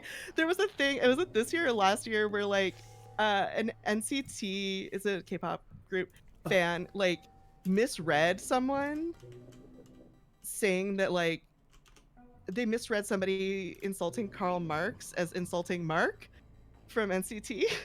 And so they started like going in on this person. Oh. And then realized they were calling Marx ugly and not Mark. And then they were like, well, I guess I just have to go with it. Just like changed their approach and just started defending Karl Marx really hard. Oh my god. That's fucking funny. That's like, yeah, I mean, I don't know. I have like a soft spot in my heart for like really dumb internet arguments. Totally, yeah. That people get passionate about. I went to a con once where I was talking to like, and like, original internet, listserv, Yahoo groups, /fic person. And she was saying she still gets hate mail to this day in her email about like Due South drama. About the Ray Wars. What the hell? But from the 90s. From the 90s, yeah, uh-huh. Yeah, this was in like 2015 probably. Oh my god. She was like, yeah, it was like 20-year-old internet drama. Still got it. Incredible. That's the closest thing I can think of to kind of keep up with the conversation here is I saw a really funny screenshot not too long ago about somebody saying about the characters from One Piece.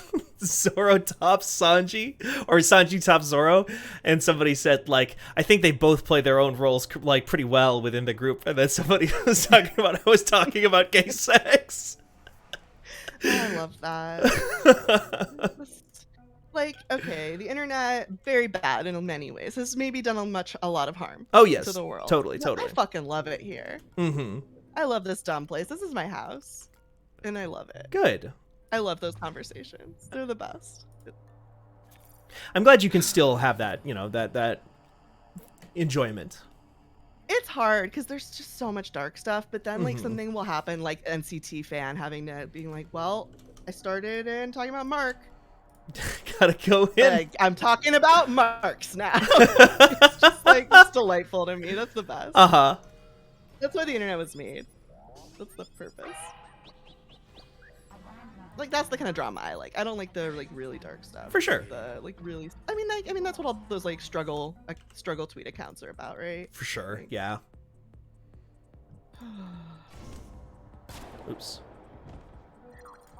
Well, that's something new that I know.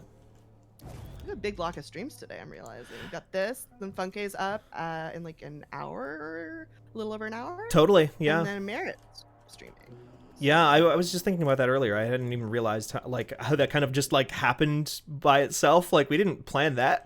That's nice though. It is. Like it's cold and rainy here in LA, and I know it's what 17 degrees in Fargo. Oh no, LB. Negative 17 degrees. Negative 17. Oh my god. I'm so sorry. It's negative 17. That was so cruel of me to say it was twice as warm as it is. My bad. It's all good. It's very funny. But yeah, if you're stuck at home trying to stay warm tonight, we got you all night. Yeah, we do. That's actually honestly once I started to realize like that we were gonna have stuff like that happening today. I was like, oh, well, we can just sit around and keep people entertained. Honestly, that has been one of the reasons that I've there are various reasons I want to like get deeper into streaming stuff on here and like codify this. And like get better at like the mechanical stuff. Like I just turned on. I have a new business Dave or Dave from Alaska, as we like to call him. He got us a deal with Elgato, so Elgato sent us a ton of stuff, which I'm using a bunch of that right now. And I just turned on like our Elgato Keylight Air, because like it gets so dark so early lately, and I'm like. My face is like impossible to see, and I was like, I don't know how any of this shit works because I've never used it before. I should just see if this works, and it does. What's working right now? I'm looking at my face. Oh, nice. Oh, so you have the light on? Yeah, I just turned it on. Thank you, Elgato. Oh, we're supposed to have presented by Elgato on the stream. Oh, are we like written somewhere? On the overlay, yeah. Oh well, I can just add that right now. I'll do that right now. Sorry, see if I don't. I just remembered that. Okay. It's been a while. I've been on vacation. I haven't even been on Twitter. I've just been chilling, playing Great Ace Attorney and reading books. Yeah, totally. Get that. That's his Imran. Let's do that. Let's take what else? What can I do to what? I mean, That's beautiful. That's beautiful. Okay. That's perfect. Yeah. I was almost more as a joke than anything, which maybe is not how you're supposed to do it when you're for like adding disclaimers and doing presentations type stuff like that. I have, as people can probably notice, another camera set up here, and it's a camera set on my cat bed. Perfect. Thank you. That's just what Elgato wanted. Exactly. So cat cam presented by Elgato. The problem is that there have been no cats. Like they've been sleeping on my bed. They? Ramba is sleeping on my bed. He's been sleeping in this office lately, but I made him a nice bed. I made him the bed on my bed the way he likes it, and so he's like, oh yes, I will spend my time here today, which is maybe a lack of foresight on my part. Where's Conti the anti? Conti is probably in my roommate's room, I think. I love living vicariously through my pet owning friends. Yeah, you don't have one? No. I famously do not have a pet. Famously? If I had a pet, you would hear about my pet all the time. That's fair. I know. I believe that. I believe that you would tell me about your pet. I would never shut up about it, I'm sure.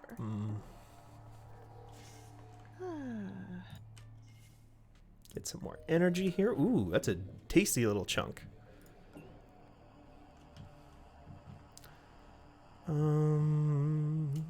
Let's hack that safe.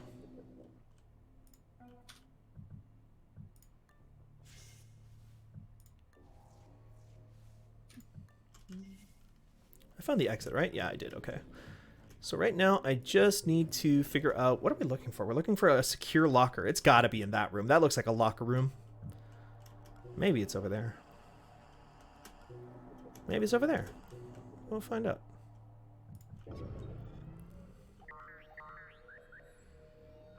Not a lot of guards in this one. It looks like it's mostly cameras and stuff.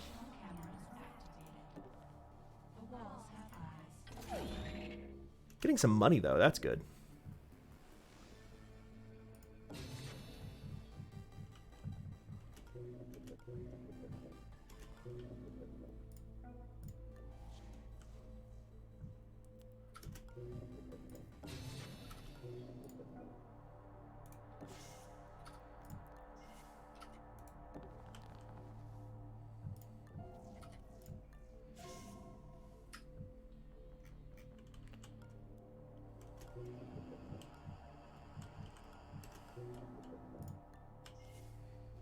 Okay.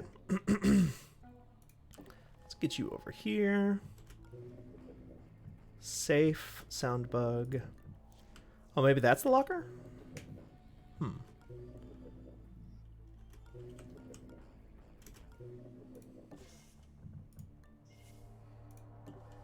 Ooh. What's that? Nanofabricator. Okay.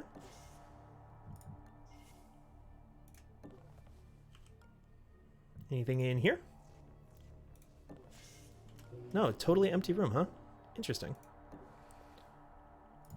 This facility is big! I can steal some power from him, huh?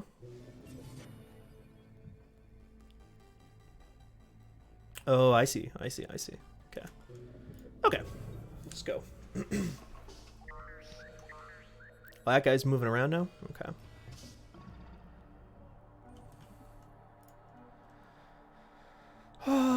KO for 2 turns. That's a door. We'll shut that door. We'll move on in here. Anything over here?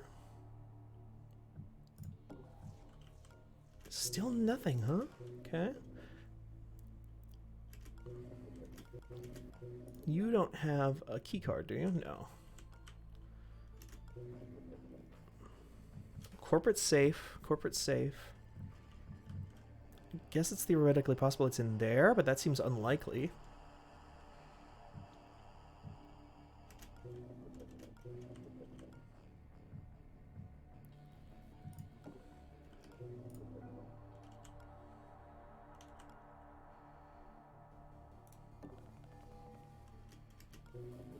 That's just a nanofabricator. Not really a big, great reason to go into there. It's gotta be where that physical guard is, I think. Might just be a job for Decker, I think. I'm always saying that. Is that because of that Decker person that I had no idea who you're talking about? Yeah, it's because of Decker, the program. Oh, is that a program? Okay, so like On Cinema is like a internet series slash fictional universe. And within the fictional universe, there's a show called Decker that was on Adult Swim. That's like fictional Tim Heidecker's kind of 24-esque power fantasy. Oh, Where he plays. Yeah. And it's very silly and good. I think I have heard of this actually. Now that you've said all you've that probably stuff. seen like ads for. 'Cause Yeah. that actually made it onto Adult Swim TV. So.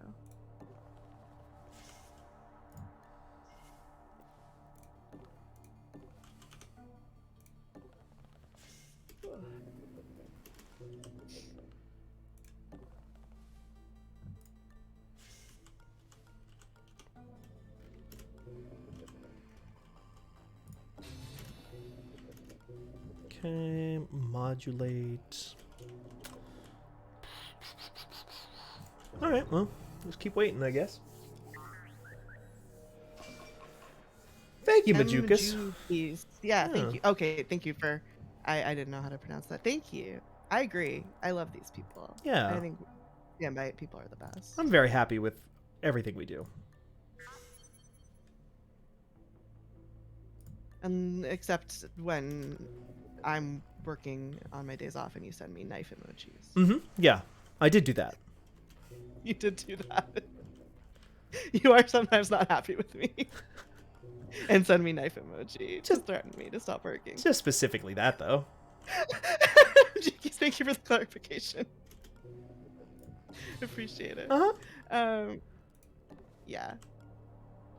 It's hard though, I think, with I don't know. For me, with like being home all the time and work from home, to like turn off. Yeah, I think it's I hard finally for got all there. of us. Yeah.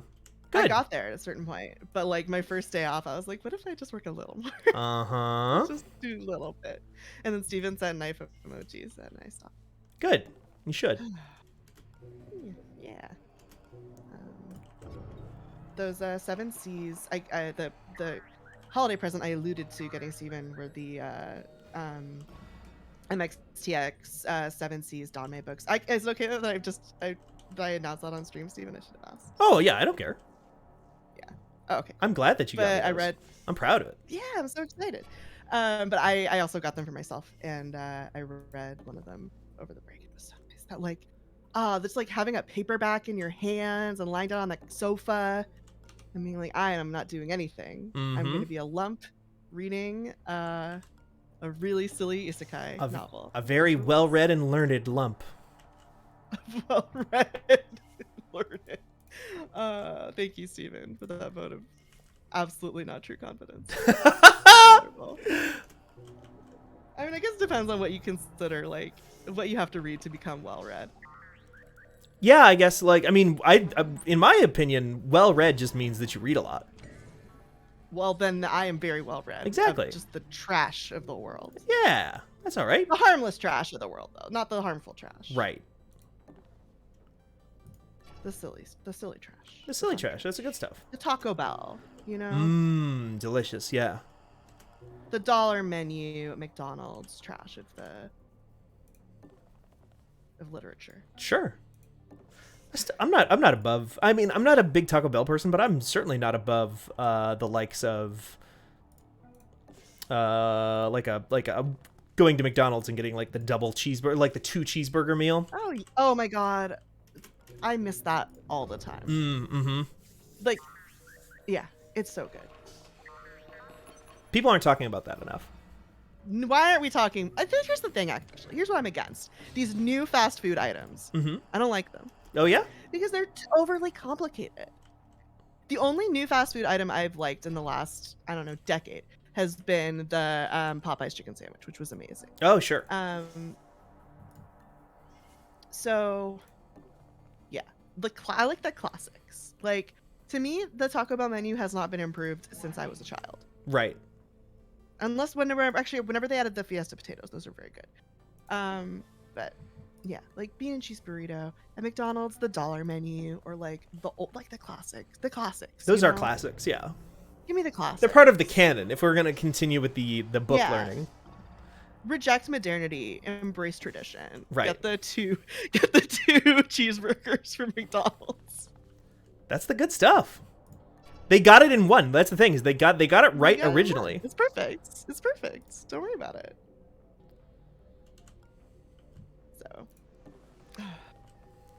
although, like, I don't know, the McFlurry was added in like what, the 90s? I remember when I'm so old. I remember when the McFlurry was new. When it was I think they added, introduced yeah. it when they added it, yeah. I think it was for like around the Olympics. And that was a good addition if they could just get the machines to work. I love a McFlurry. Sure. Big fan. Although, what is the McFlurry but just like a McDonald's version of a Blizzard, you know? That, I mean, literally, yeah, pretty much. Literally. We just don't really have Dairy Queens here so much. Oh, really? Which is a bummer. Yeah, I think there's one in a mall nearby, and there's one in Santa Monica, and there's one on the 5 along the Grapevine. Those are the only 3 Dairy Queens I can think of. Huh. And the one on the 5 along the Grapevine is very, very far away, and you only it's like a road trip stop. Oh. If you're driving from LA to like San Francisco or Bakersfield or something. Sure. The two hot spots in LA, Bakersfield and San Francisco. Yeah, like there's a stretch where there's kind of nowhere to stop, and then is it before? I don't know. Dairy Queen's there, like either before or after it. It's so good. 'Cause it's always like really hot there too. So, which I'm sure you like. Just imagine like being uncomfortably warm. I don't want to. It sucks. I hate that. Oh, you hate that more than negative 17 degrees? Totally. I can't stand being too hot. I will take that over being too cold any day of the week, because it's such a cliche, I know, but like I can put on a blanket and get cozy. I can't like cool down quick enough ever. See, I would rather be too hot, I think. Really? Okay. I respect that. If I'm too hot, then I'm like sorry, I can't do anything. It's too hot. Like, look at me. Look how gross I am. I'm sweating and disgusting. Like, you can't ask me to do anything. I need to stand in front of these fans and drink a million waters. But if it's cold, everyone, like, because I run hot, so I'm always the most suffering. the most visibly suffering person. If I'm cold though, everyone's cold. So I'm not like, I still have to do things for other people. I can't like be the baby. If that makes sense. That does make sense. I get that. Like if I'm hot, if it's hot, it's obvious I'm the one suffering the most because I'm the largest person usually there. And like, I look very miserable when I'm sweaty. I look very pathetic and sad. So I can really lean into it and sell it, you know? Cold, I can't do that so much. And then I'm cold. It sucks. And like, yeah, I can bundle up, but then what? I move wrong and I hurt myself? That always fucks me up about the cold, is like, you have to warm up your muscles to move around. Otherwise, you're going to stand up weird and like pull a muscle. What's that about? That's also bad. I can't deny this. I hate it. You're not wrong about any of this. I just have my own personal preferences. I respect your personal preferences. I'm just explaining. Yeah. Oh, of course. And like when it's really hot, you can have but when it's really cold, you can have a nice hot treat, and that's the best too. Hot drink on a cold day.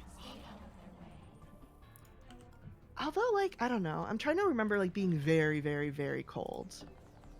I am also just not used to it, so I react to it with anger. With anger? Right.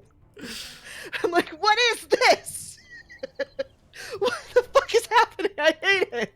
I went to Boston once on a trip in like February or something, and I got out of a car and I just started screaming. Oh my god. Like, what the fuck is this? Why is it so cold? Oh my god, LV. There's photos of me at I don't know if you've ever been to Colorado. Yeah, I think so. But like anytime any of you watching this stream are in Colorado, if you have a chance to go to the Garden of the Gods in like Colorado Springs, Manitou Springs area, it's so beautiful. It's these just incredible like giant rock formations. It's a national park. It's gorgeous.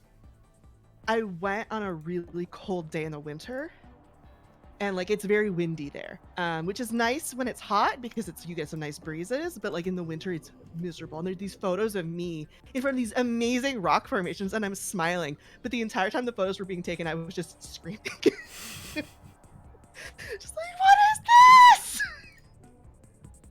Very Invader Zim, actually. Very like, what is this? Oh my god. That's my my usual reaction to things is when I'm very overwhelmed, is I just do turn into Invader Zone, which again Steven got to experience last week. And I was very tired. High humidity bothers other people a lot more than it does you. I think it's probably like, I don't know, something you're accustomed to. You're built different. Hard to say. My partner's from Colorado and thinks it's humid in LA.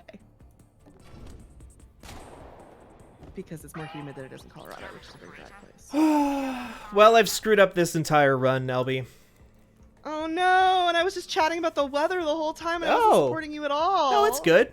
It's fine. I'm just gonna retire the agency because there's like no way to get out of this. It's just screwed. This is invisible ink sometimes, this just happens. So is there like a save point you can go back to or no? Not on this difficulty setting. I'm playing on like the base difficulty of the game, so it won't let you like if you play on any of the other difficulties, it'll let you do that, but not on this, no. So sorry. No, it's not your fault at all. So wait.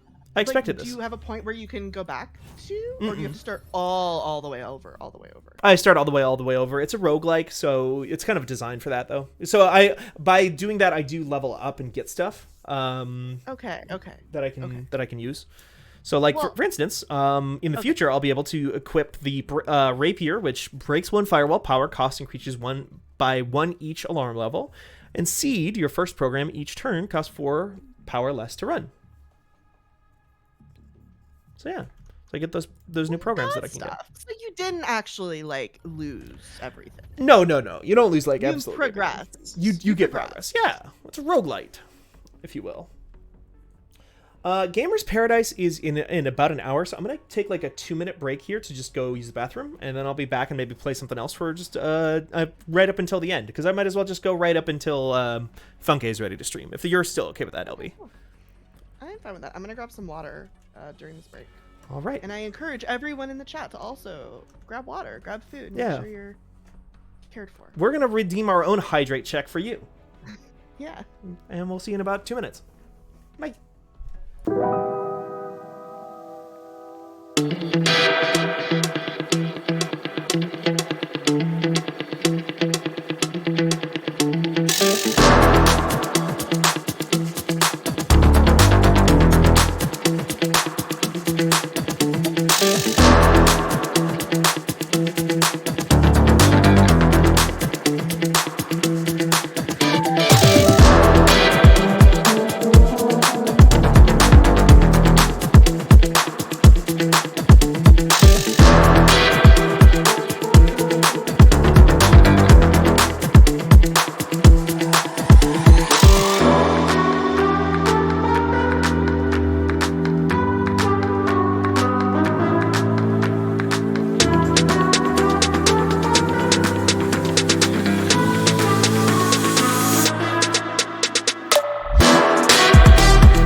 Hello, folks. I'm back.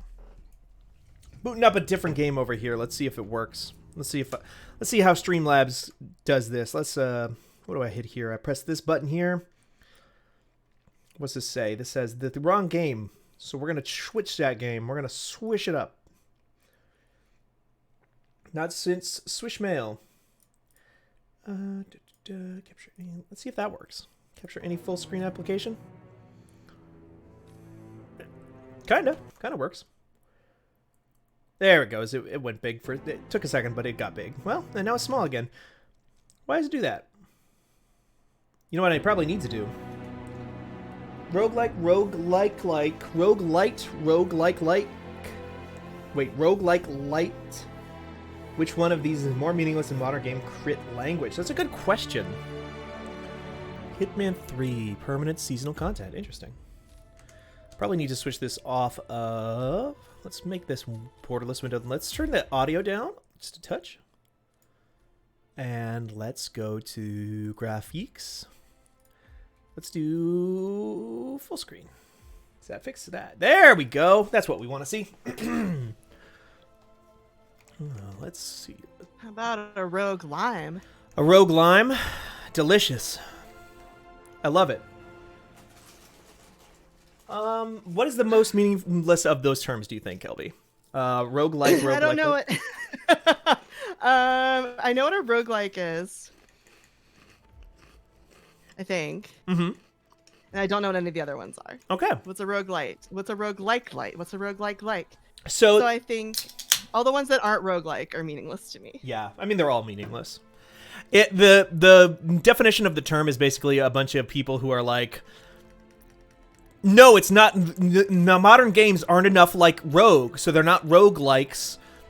They're roguelites. There's a game called Rogue? That's where the term comes from. Yeah. Oh, no fucking way. Yeah. I learned Steven's actually over here. So what's Rogue? Rogue is like an old ASCII art game, like an old PC game. That's very, very, very inscrutable and hard. Sorry, I'm eating Cheez-Its right now. Shouts out to the Kellogg's Union for winning their contract. Oh my gosh, I didn't see that happen. Congrats, Kellogg. Union, not corporate. Kellogg corporate. So it is now safe for me to eat Cheez-Its again. So I bought some Cheez-Its. I also got a snack. I got some reheated pizza pie. Yeah? And I found my favorite hot sauce in the back of the fridge. It was hiding from me. Ooh.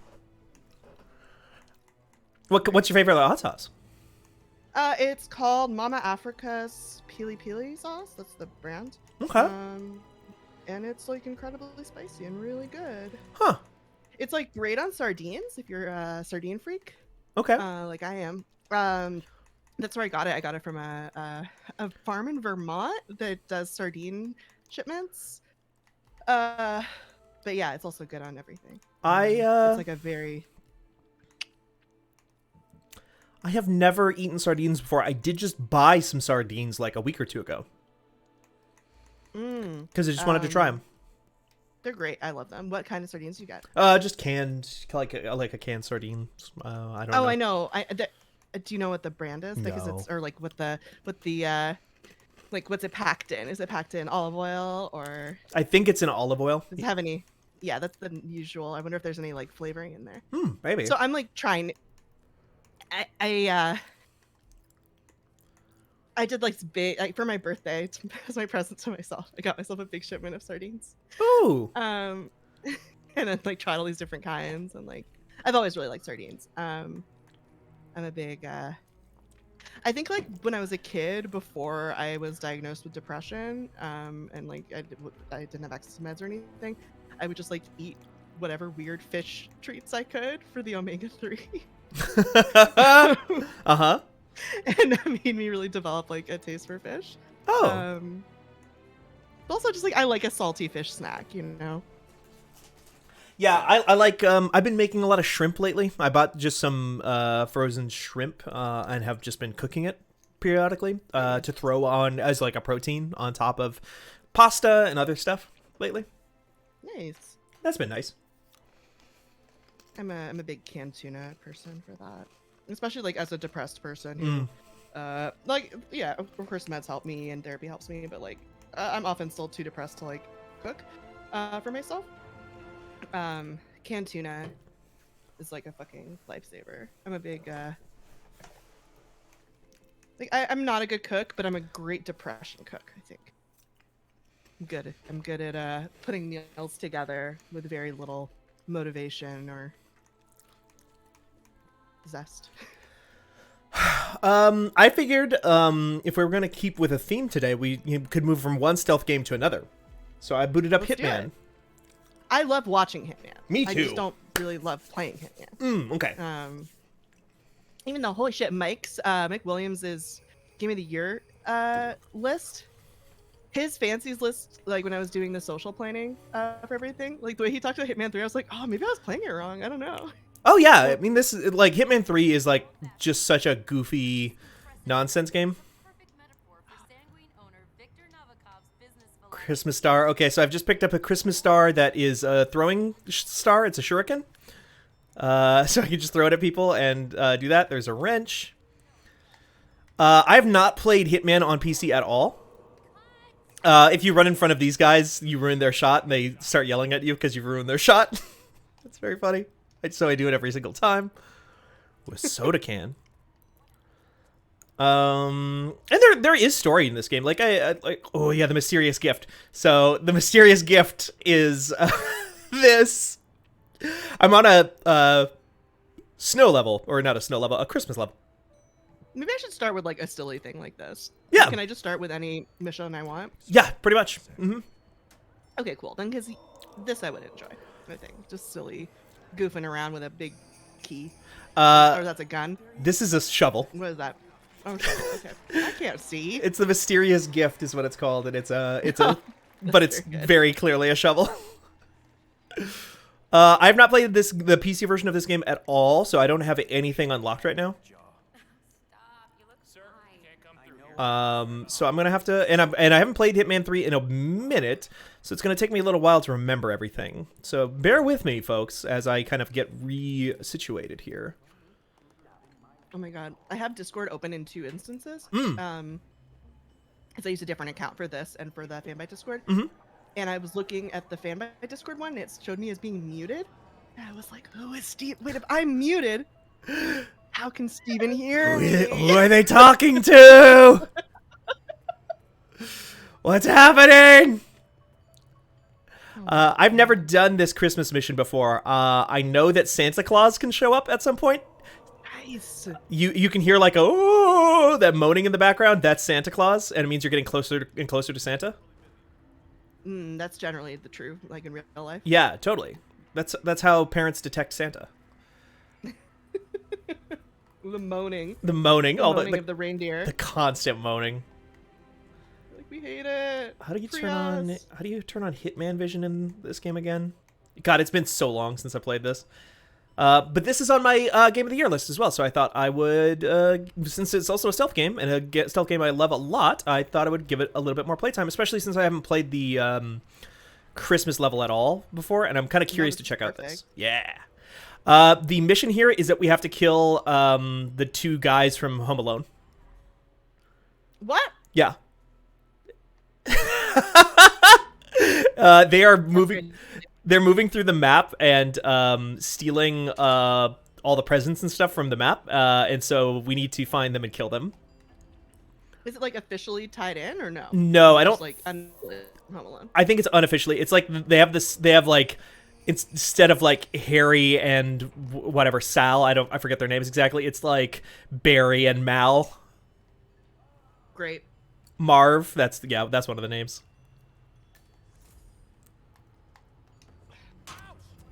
Every time you hit somebody with the mysterious gift, holiday wrapping comes flying off of it.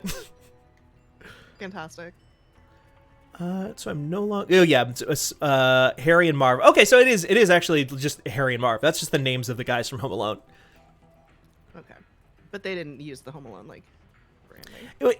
I don't know. I honestly, it's been It's so long. to the world now, right? Yeah, probably. Like I think Home Alone is in the public domain, right? Oh yeah, they're the slick bandits in this instead of the wet bandits, which is what they're called in Home Alone.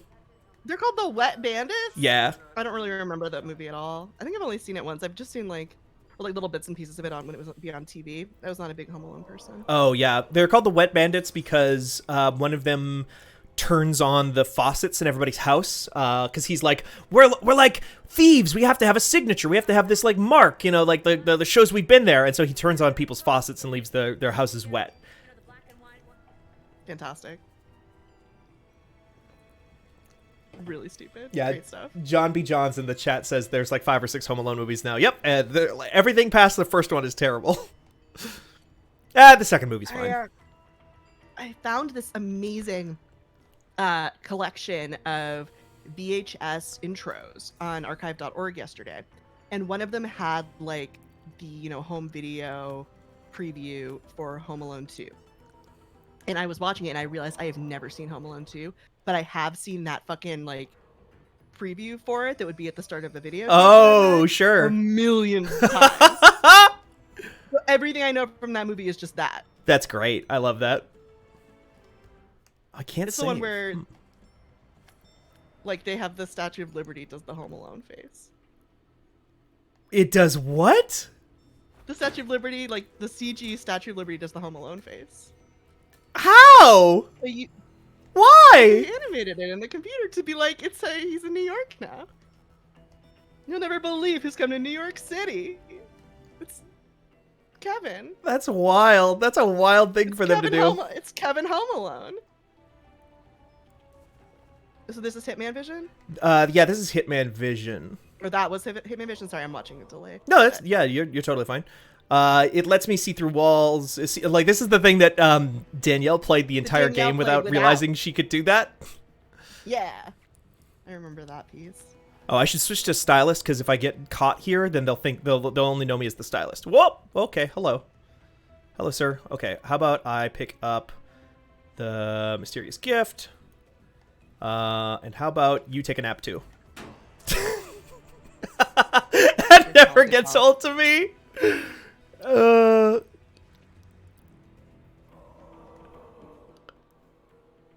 gonna find Danielle's little Hitman piece. There's a ton of like they've over time started to lean way harder into the comedy of these games. So like the characters, there's like a bunch of unique dialogue where characters will be like mid sentence and like saying like, "Don't you throw that," and like you just like always hit them. Hello, sir. Bonk. Hello. Let's go this way. You've seen too much, so you can go into the big cabinet. You can go this way. I try not to kill anybody other than the targets when I play this game. It's way harder that way, but I do think it's more honest.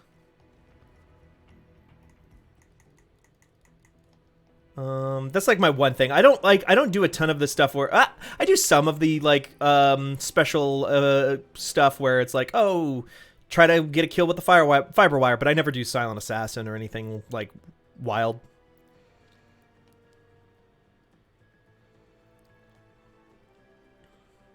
You're fine. You haven't seen my face. Pick this up. So what I've done here, LB, this is like one of the most famous examples of these, but I've beat up a male model named Helmut Kruger, who everybody's like, you look exactly like Helmut Kruger. Oh, you say you like watching this game, so you probably know this. I mean, I've only watched it a couple times, so I didn't know. Okay. There's like a male model named Helmut Kruger who shows up on this map, and everybody's like, you look exactly like Helmut Kruger. That's wild. Oh my god. So you can go beat up that male model and like go steal his clothes, so everybody thinks you're Helmut Kruger. But to complete the look, you need to first you need to steal his clothes and then go find a makeup artist to put on Helmut Kruger's makeup for you. And so that's what I'm gonna go try and do if I can remember where it is. Again, it's been a while since I played this. Entrance hall, red carpet. And I don't have anything unlocked or any of the locations marked right now because I played most of this game on PS4.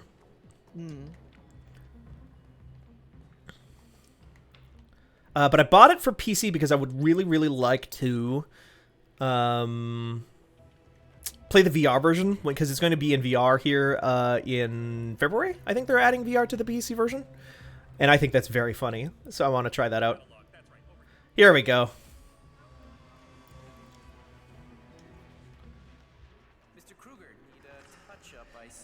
There's later on in Hitman, in like the last level of this game, there's a guy who is like obsessed with Helmut Kruger. So he's like getting surgery to make himself look like Helmut Kruger, and you can knock him out and pretend to be that guy. And so they take off your bandages, and they're like, they think you're the guy who just had Helmut Kruger's face surgery, and they're like, oh my god, you look exactly like Helmut Kruger, but it's just your normal face.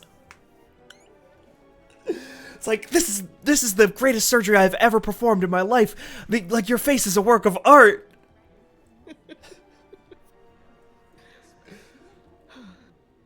That rules.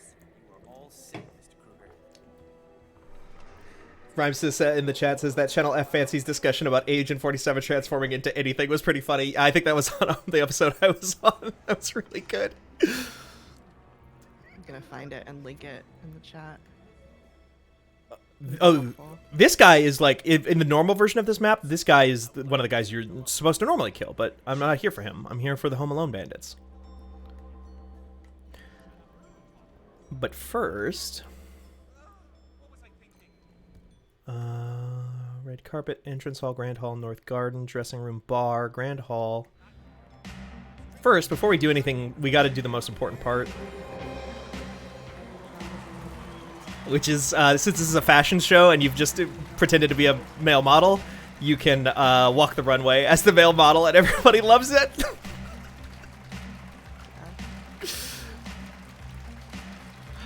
See, this is good. This is good stuff. This is very silly. This whole game, like this whole series is very silly. It's very silly, and then also the story is about, like, at the end of Hitman 2, the final bosses of that game are, you're like, fighting a cabal of rich billionaire climate accelerationists who are like selling bunkers, like climate change bunkers to each other, so that they can weather like global warming. Like they'll escape it and like still have all their wealth and riches, and you have to go kill them all. So you feel very good about all the people you murder. Well, that's good. I need to get downstairs. It looks like the wet bandits are down there. Sorry, the slick bandits.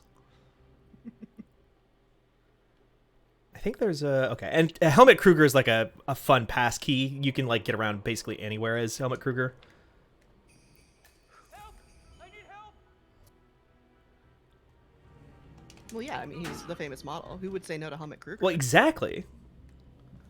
Hey, you. Where you going? Where you going? Oh, he's trying to steal stuff. Nope. Oh, Palace Master Key. Okay. So he's done. And I can go dump him in here.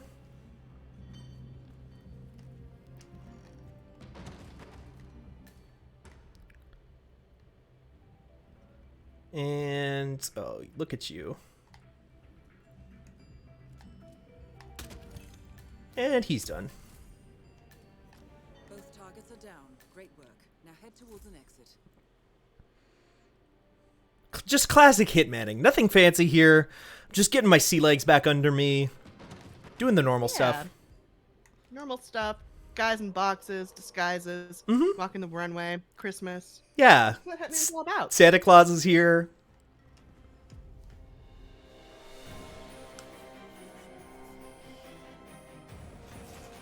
Good stuff.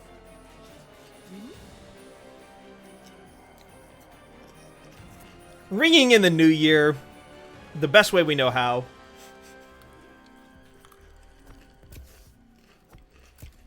Assassinations.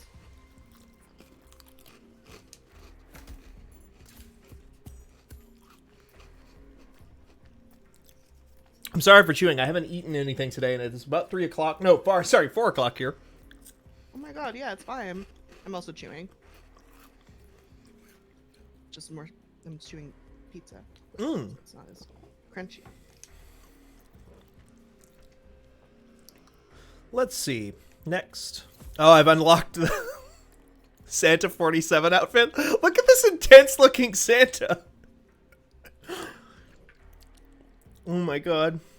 Oh, Elby, do you need the good stream? I've just realized I've never given you the good stream today. I'll take a good stream. Let me hit that real quick. I don't think it'll mess up too much. Well, if it does, I'll just turn it off.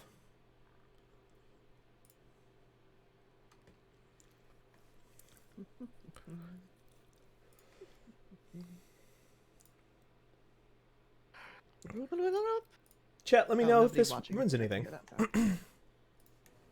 Looks okay from Streamlabs' end. Any requests? There's audio and everything. Oh yeah. Yeah, now you can. Oh, you didn't hear the Santa Claus moaning earlier. No. I don't know. What's the next? What should the next thing be? There's an elusive target up right now by the looks of it, which is a target that you have like a limited real world amount of time to beat, and if you mess it up, you can never do it again. That seems fun for you, not for me. Mm-hmm. For you to do, you should do it, not me. That seems stressful and like a lot of pressure for me. But Steven, I know just the person for the job. Steven Strom, senior managing editor at fanbyte.com. That's me. That is me now.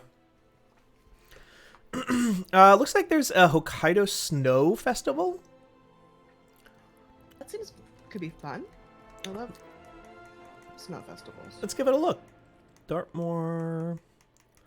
Hokkaido's a fun map. That's the one where you can take a man's heart and crush it in your hands.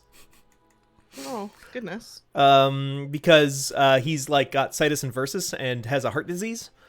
And he's a bad guy, so you need to kill him. So one of the ways you can kill him, you don't even crush the heart into your hands. You throw it in the garbage. He has he's getting a heart transplant from and needs a rare heart.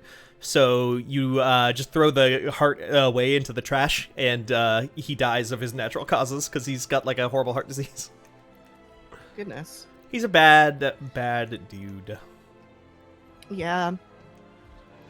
I think that for me to play a game like that, I would need to... Yeah, like One Tree Hill Adult Focus, I was just thinking, like, you should feed it to a dog, like in One Tree Hill. What? Oh my god, there's this, like, famous scene from One Tree Hill where a guy is getting a heart transplant, and, like, there's a slapstick thing, and the heart falls out of the ice box it's in, and there's a dog in the waiting room, and it eats the heart. It's great. Was that a comedy show? Your target is Terrence No. a building in space. Okay. It's like a whole thing. It has like an oral history. Like it's a, it's like, it was like a crazy soap opera. Okay.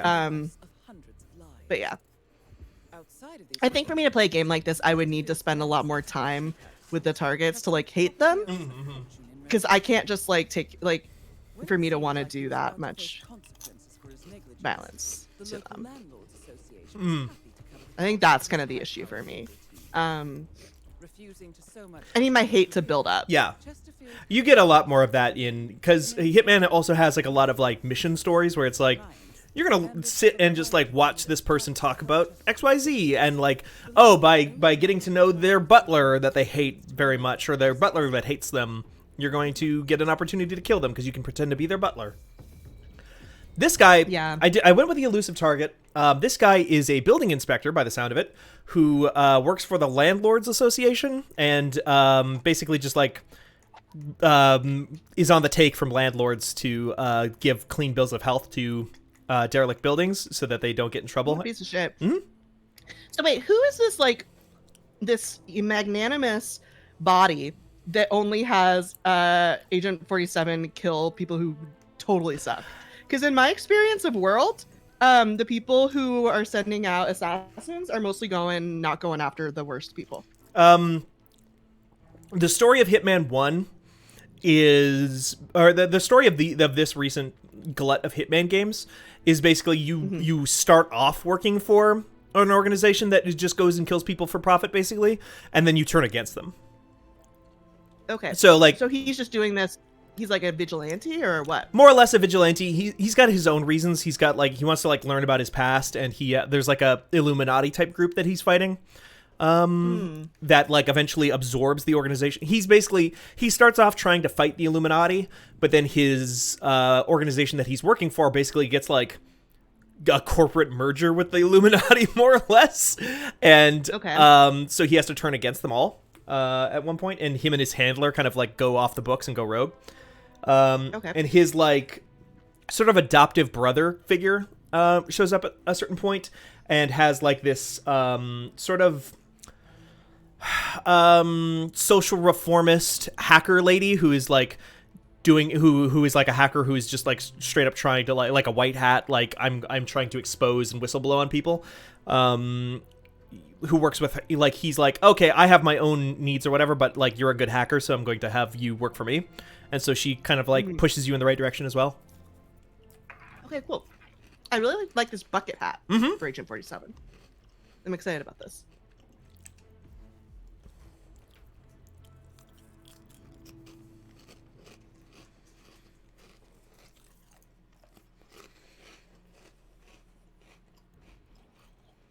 I'm also sorry for eating on stream.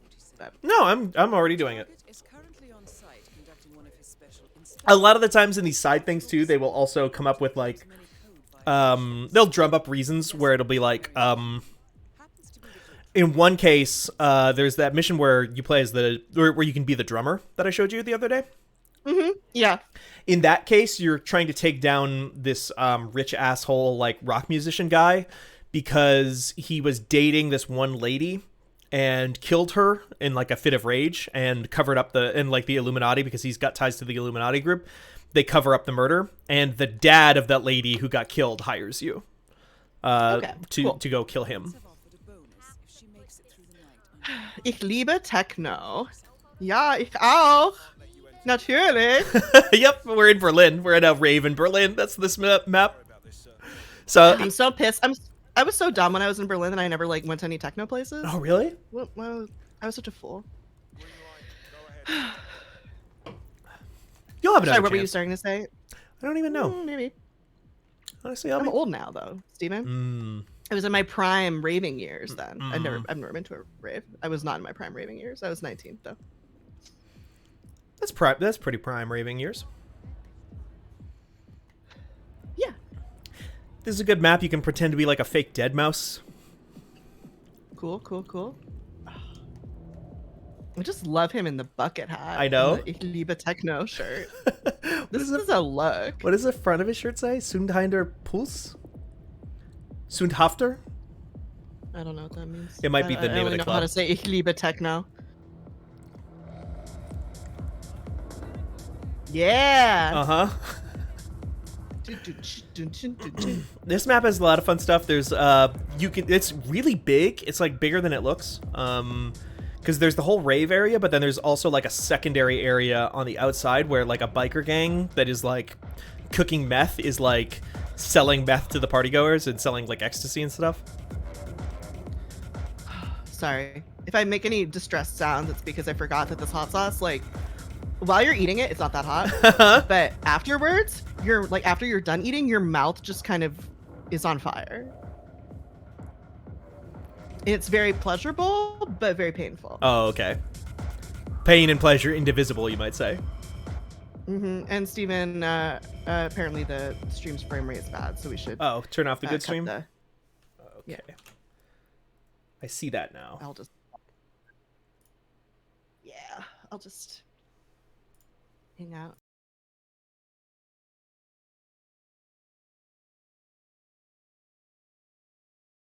Yeah, there we go. We want cats. We want cats. We want Grandmaster of Demonic Cultivation, which I can see in the bottom of the frame. Yeah, I've got it on the same table next to me that I put the cat's cam on. Yeah. It's your Grandmaster of Demonic Cultivation camp. Presented by Elgato. Presented by Elgato. Oh, Mathari just sneezed and my cats gave me the dirtiest look. I love that. Yeah. That's like one of my favorite. That's fine. I'm happy to. As long as I can see Agent 47 in the bucket hat, I don't care how much of a delay there is. Totally. That's the most important part. Like I'm here to leave in techno, and that's it. I can't hear the techno, but you know what I can do is I can just turn on my own techno. That's true. You could just put on like off-brand techno, and you'll probably get pretty much the same experience. I can put on the on-brand techno. You've got the off-brand techno in the Hitman game. That's a good I can point. put on the real good house music. Yeah, I can't really put on real techno, otherwise they'll get me. Twitch, the Twitch cops. Some classic raver music. It's my classic. Acid house.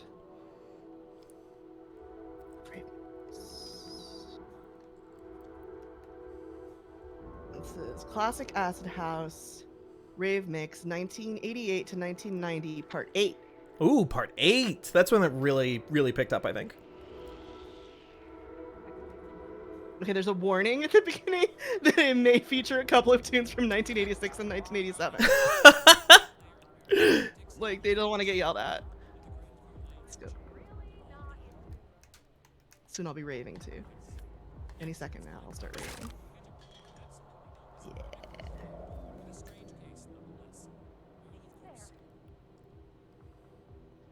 Okay.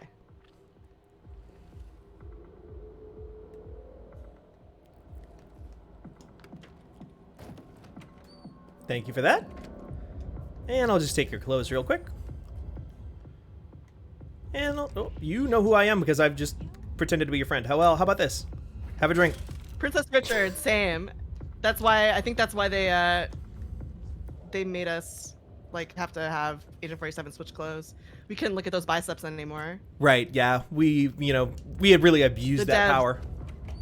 The devs could feel us. They could feel our gaze and be like, no, you're denied. Denied the biceps.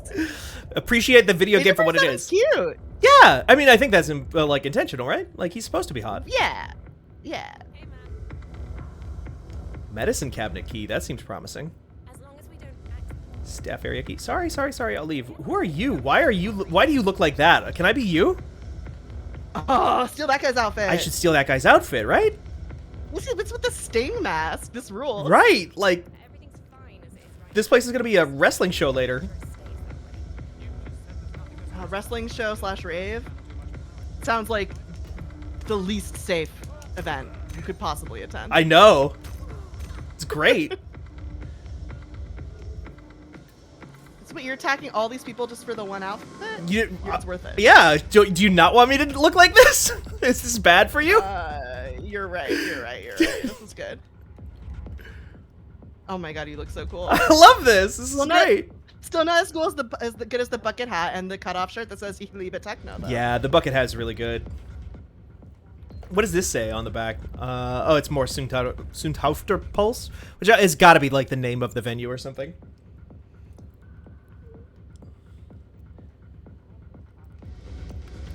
There you go. Take a nap in there real quick. Thank you so much. So wait, who's doing a heist in the background? Oh, somebody's doing a heist? They were talking about like the year the wall came down and stealing something from a safe. Oh, so that's the thing. It's like these games all have like every level has like a bunch of side quest type stuff in it that like can get you like weird items or tell you more about the world. Or there's one where you pretend to like in the one that's there's a level that's basically just Knives Out. And one of the ways that you kill the target is by pretending to be the photographer that is taking a family photo of everybody. And then you have the shitty lady that you're trying to kill sit in a chair where you've left a bunch of water on the ground, and then you electrocute it and time it with the flash. So when your camera flashes, it electrocutes her in her chair, and it takes a picture of her getting electrocuted like a cartoon character, like a Bugs Bunny. Fantastic. This is a restricted area, and he can't let me through. You can't even let the DJ through, my man. Damn. No respect for I music. thought that was like an all-access outfit. I would have thought so too. It's not. I guess not though. Okay, if that guy showed up at your door, would you let him in? This guy? Yes. Yeah, a guy looking like this. Yeah. It's like, hey, can I come into your house, Steven? What's up? I think I would rather let him in than fight him on it. Like, are you here to fix something? Are you like a raving repairman? Look, I mean, he's got it. I got a wrench. Like a. I'm not even trying to get in there. Asshole. Oh, I've been recorded by a security camera.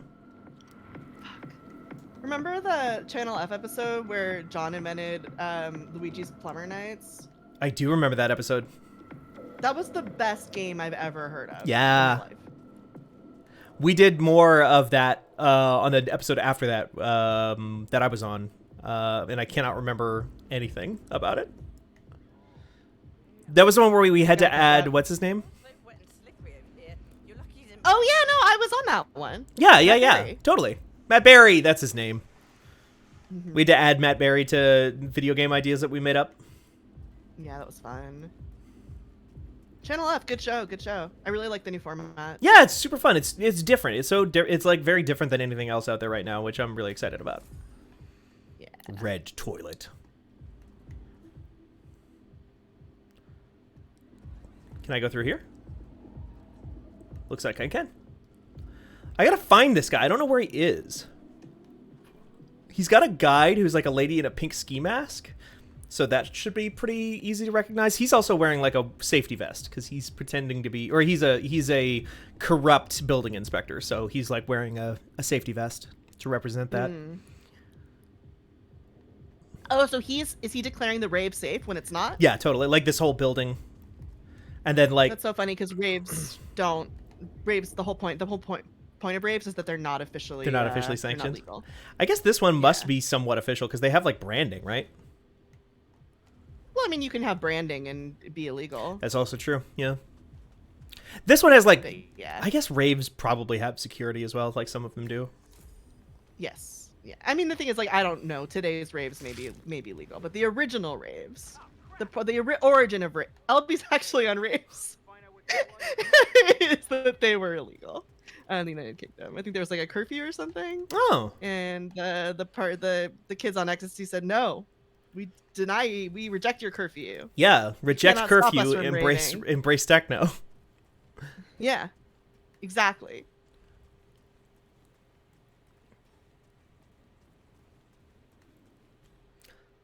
If you see this guy, by the way, please do shout it out. You don't have to worry about like the sanctity of it. Oh, this is the biker area.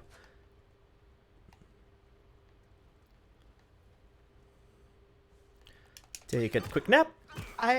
That is a good actually.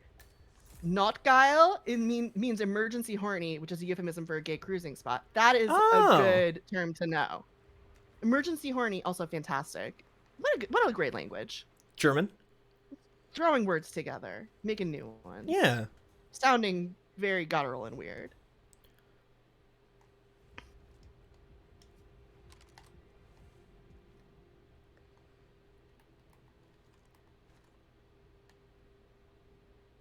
Nope.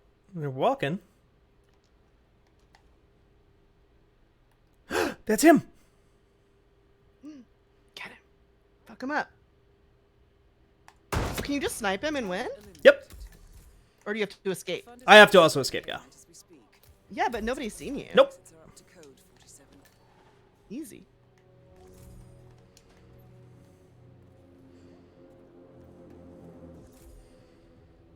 Don't Wait, do you mind have to if- bring your sniper rifle with you, or can you dump that? Because I think that makes you look a little suspicious. You're right. It often depends on the costume, but if I'm in the area, so it's like if I'm dressed as a security guard in a secure area, then it's fine to have a gun showing.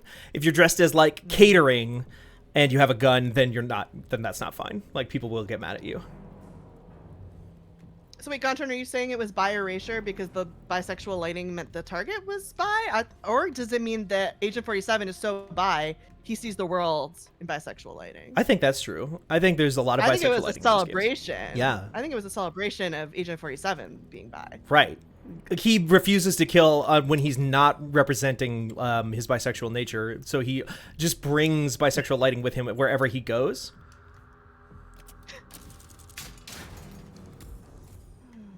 That's all true. That's all canon.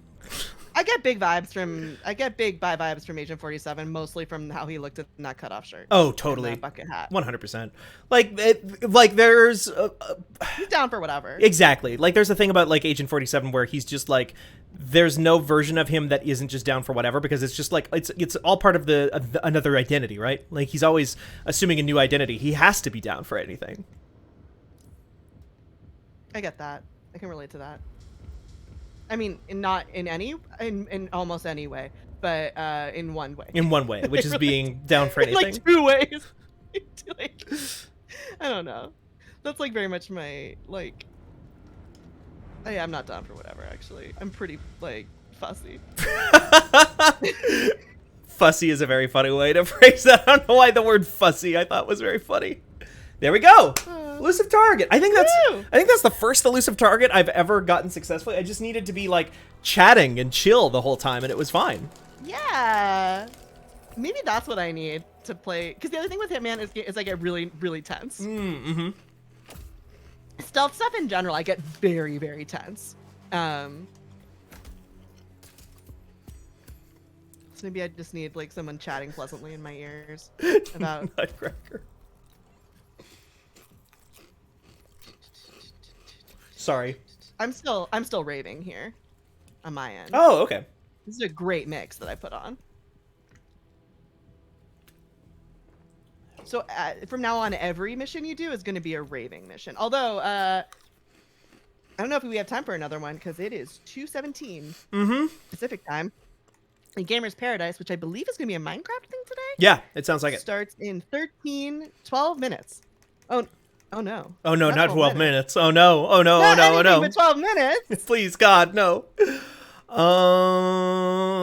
Let's see. Do I have enough time to like do? No, none of these. There's like a tutorial mission, but those tend to take a little while too. Nah. Let's call it. Let's what's the word here?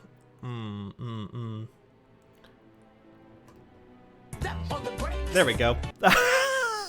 It took me a while to find where you can't hear that, LB, because you're on Discord and I'm not using the Discord version of it, but I just used my soundboard for the first time this entire stream. Exciting. Congratulations. Yeah, thank you. Congratulations to you, LB, for sticking with this with me for all this. This was fun. Oh my gosh, it was my pleasure. So yeah, we've got Funky Gamer's Paradise coming up in 13 minutes or 11 minutes. I forgot how time works, everybody. In 11 minutes, Merritt will be here. I may be back for that for some retro landfill at 7:30 Eastern, 4:30 Pacific, 6:30 Central. Yeah. It'll be a fun time. Definitely make sure that you hit us up on Twitter. Go follow us on at FanbyMedia. Go follow LB at HunkTears. Go follow me at StevenStrom. All our stuff is on the page. You can see that. You can join the Discord at fanbyte.casa if you're not already part of it. You can give us a follow, give us a subscribe, give us all that good stuff. It's one of the better ways to support us, and let your friends know, because that is the best way to support us, is to just spread the word about the stuff that you like. And I'm so sorry that I'm so sloppy today. I didn't put on any makeup. I've been eating Cheez-Its into the camera. You look beautiful. Thank you, What LB. are you talking about, Steven? You look great. You're eating Cheez-Its. Union made Cheez-Its. Everything's good. I'm wearing a shirt. Come join. I'm sorry. Wearing a shirt. I'm wearing this shirt. I don't know where I got this shirt. It's a Fanbyte and Zam branded shirt, and I don't remember ever getting it. I looked in my closet, and I just found this shirt, and I was like, where the fuck did this come from? Perfect. Check out fanbyte.casa. That is our Discord. Come hang out. I want to try and do, speaking of raves, do some more like DJing in there. Making everybody listen to dance music with me. So yeah. And come through, check out our podcasts. Pretty soon here, Stay tuned. Funke and Merida will be back to... I'll show you real magic. They're going to show us some real magic. Take care. Yeah.